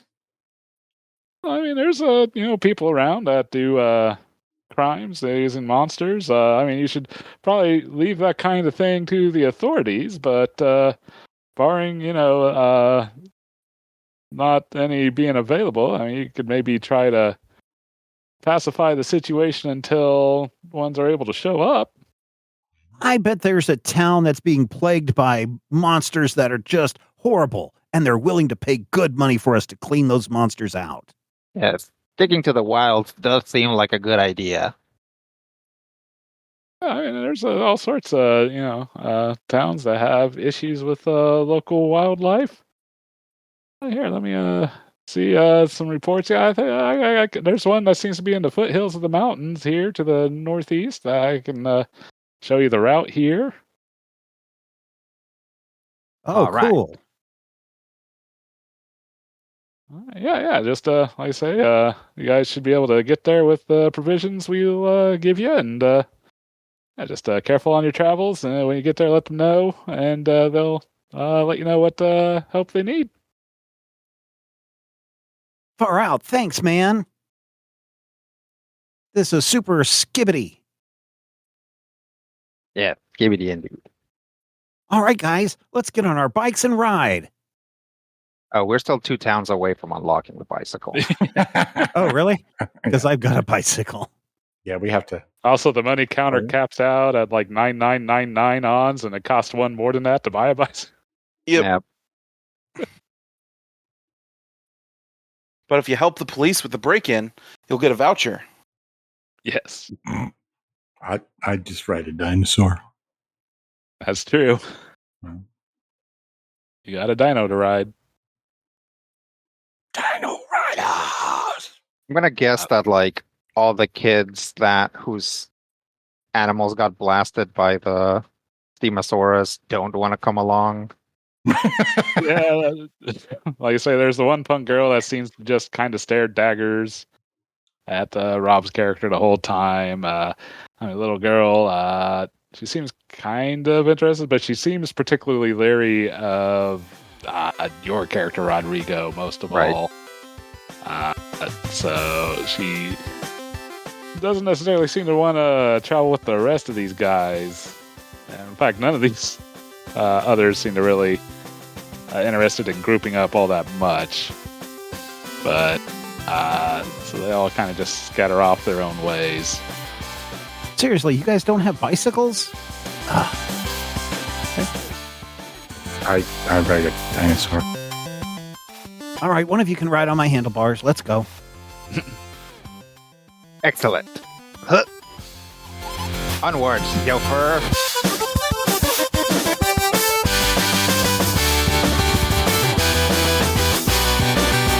Critical Hit is a production of Major Spoilers Entertainment, LLC, and is produced and edited by me, Stephen Schleicher. If you have thoughts, questions, comments, ideas, drop us an email at podcast@majorspoilers.com. If you want to discuss Critical Hit with other Critical Hit fans, be sure to join the Major Spoilers Discord. You can join it for free. There's a link in the show notes. Get into that Critical Hit channel. Talk to your heart's content. If you're looking for character sheets, got those too. Point your browser to patreon.com/Major Spoiler.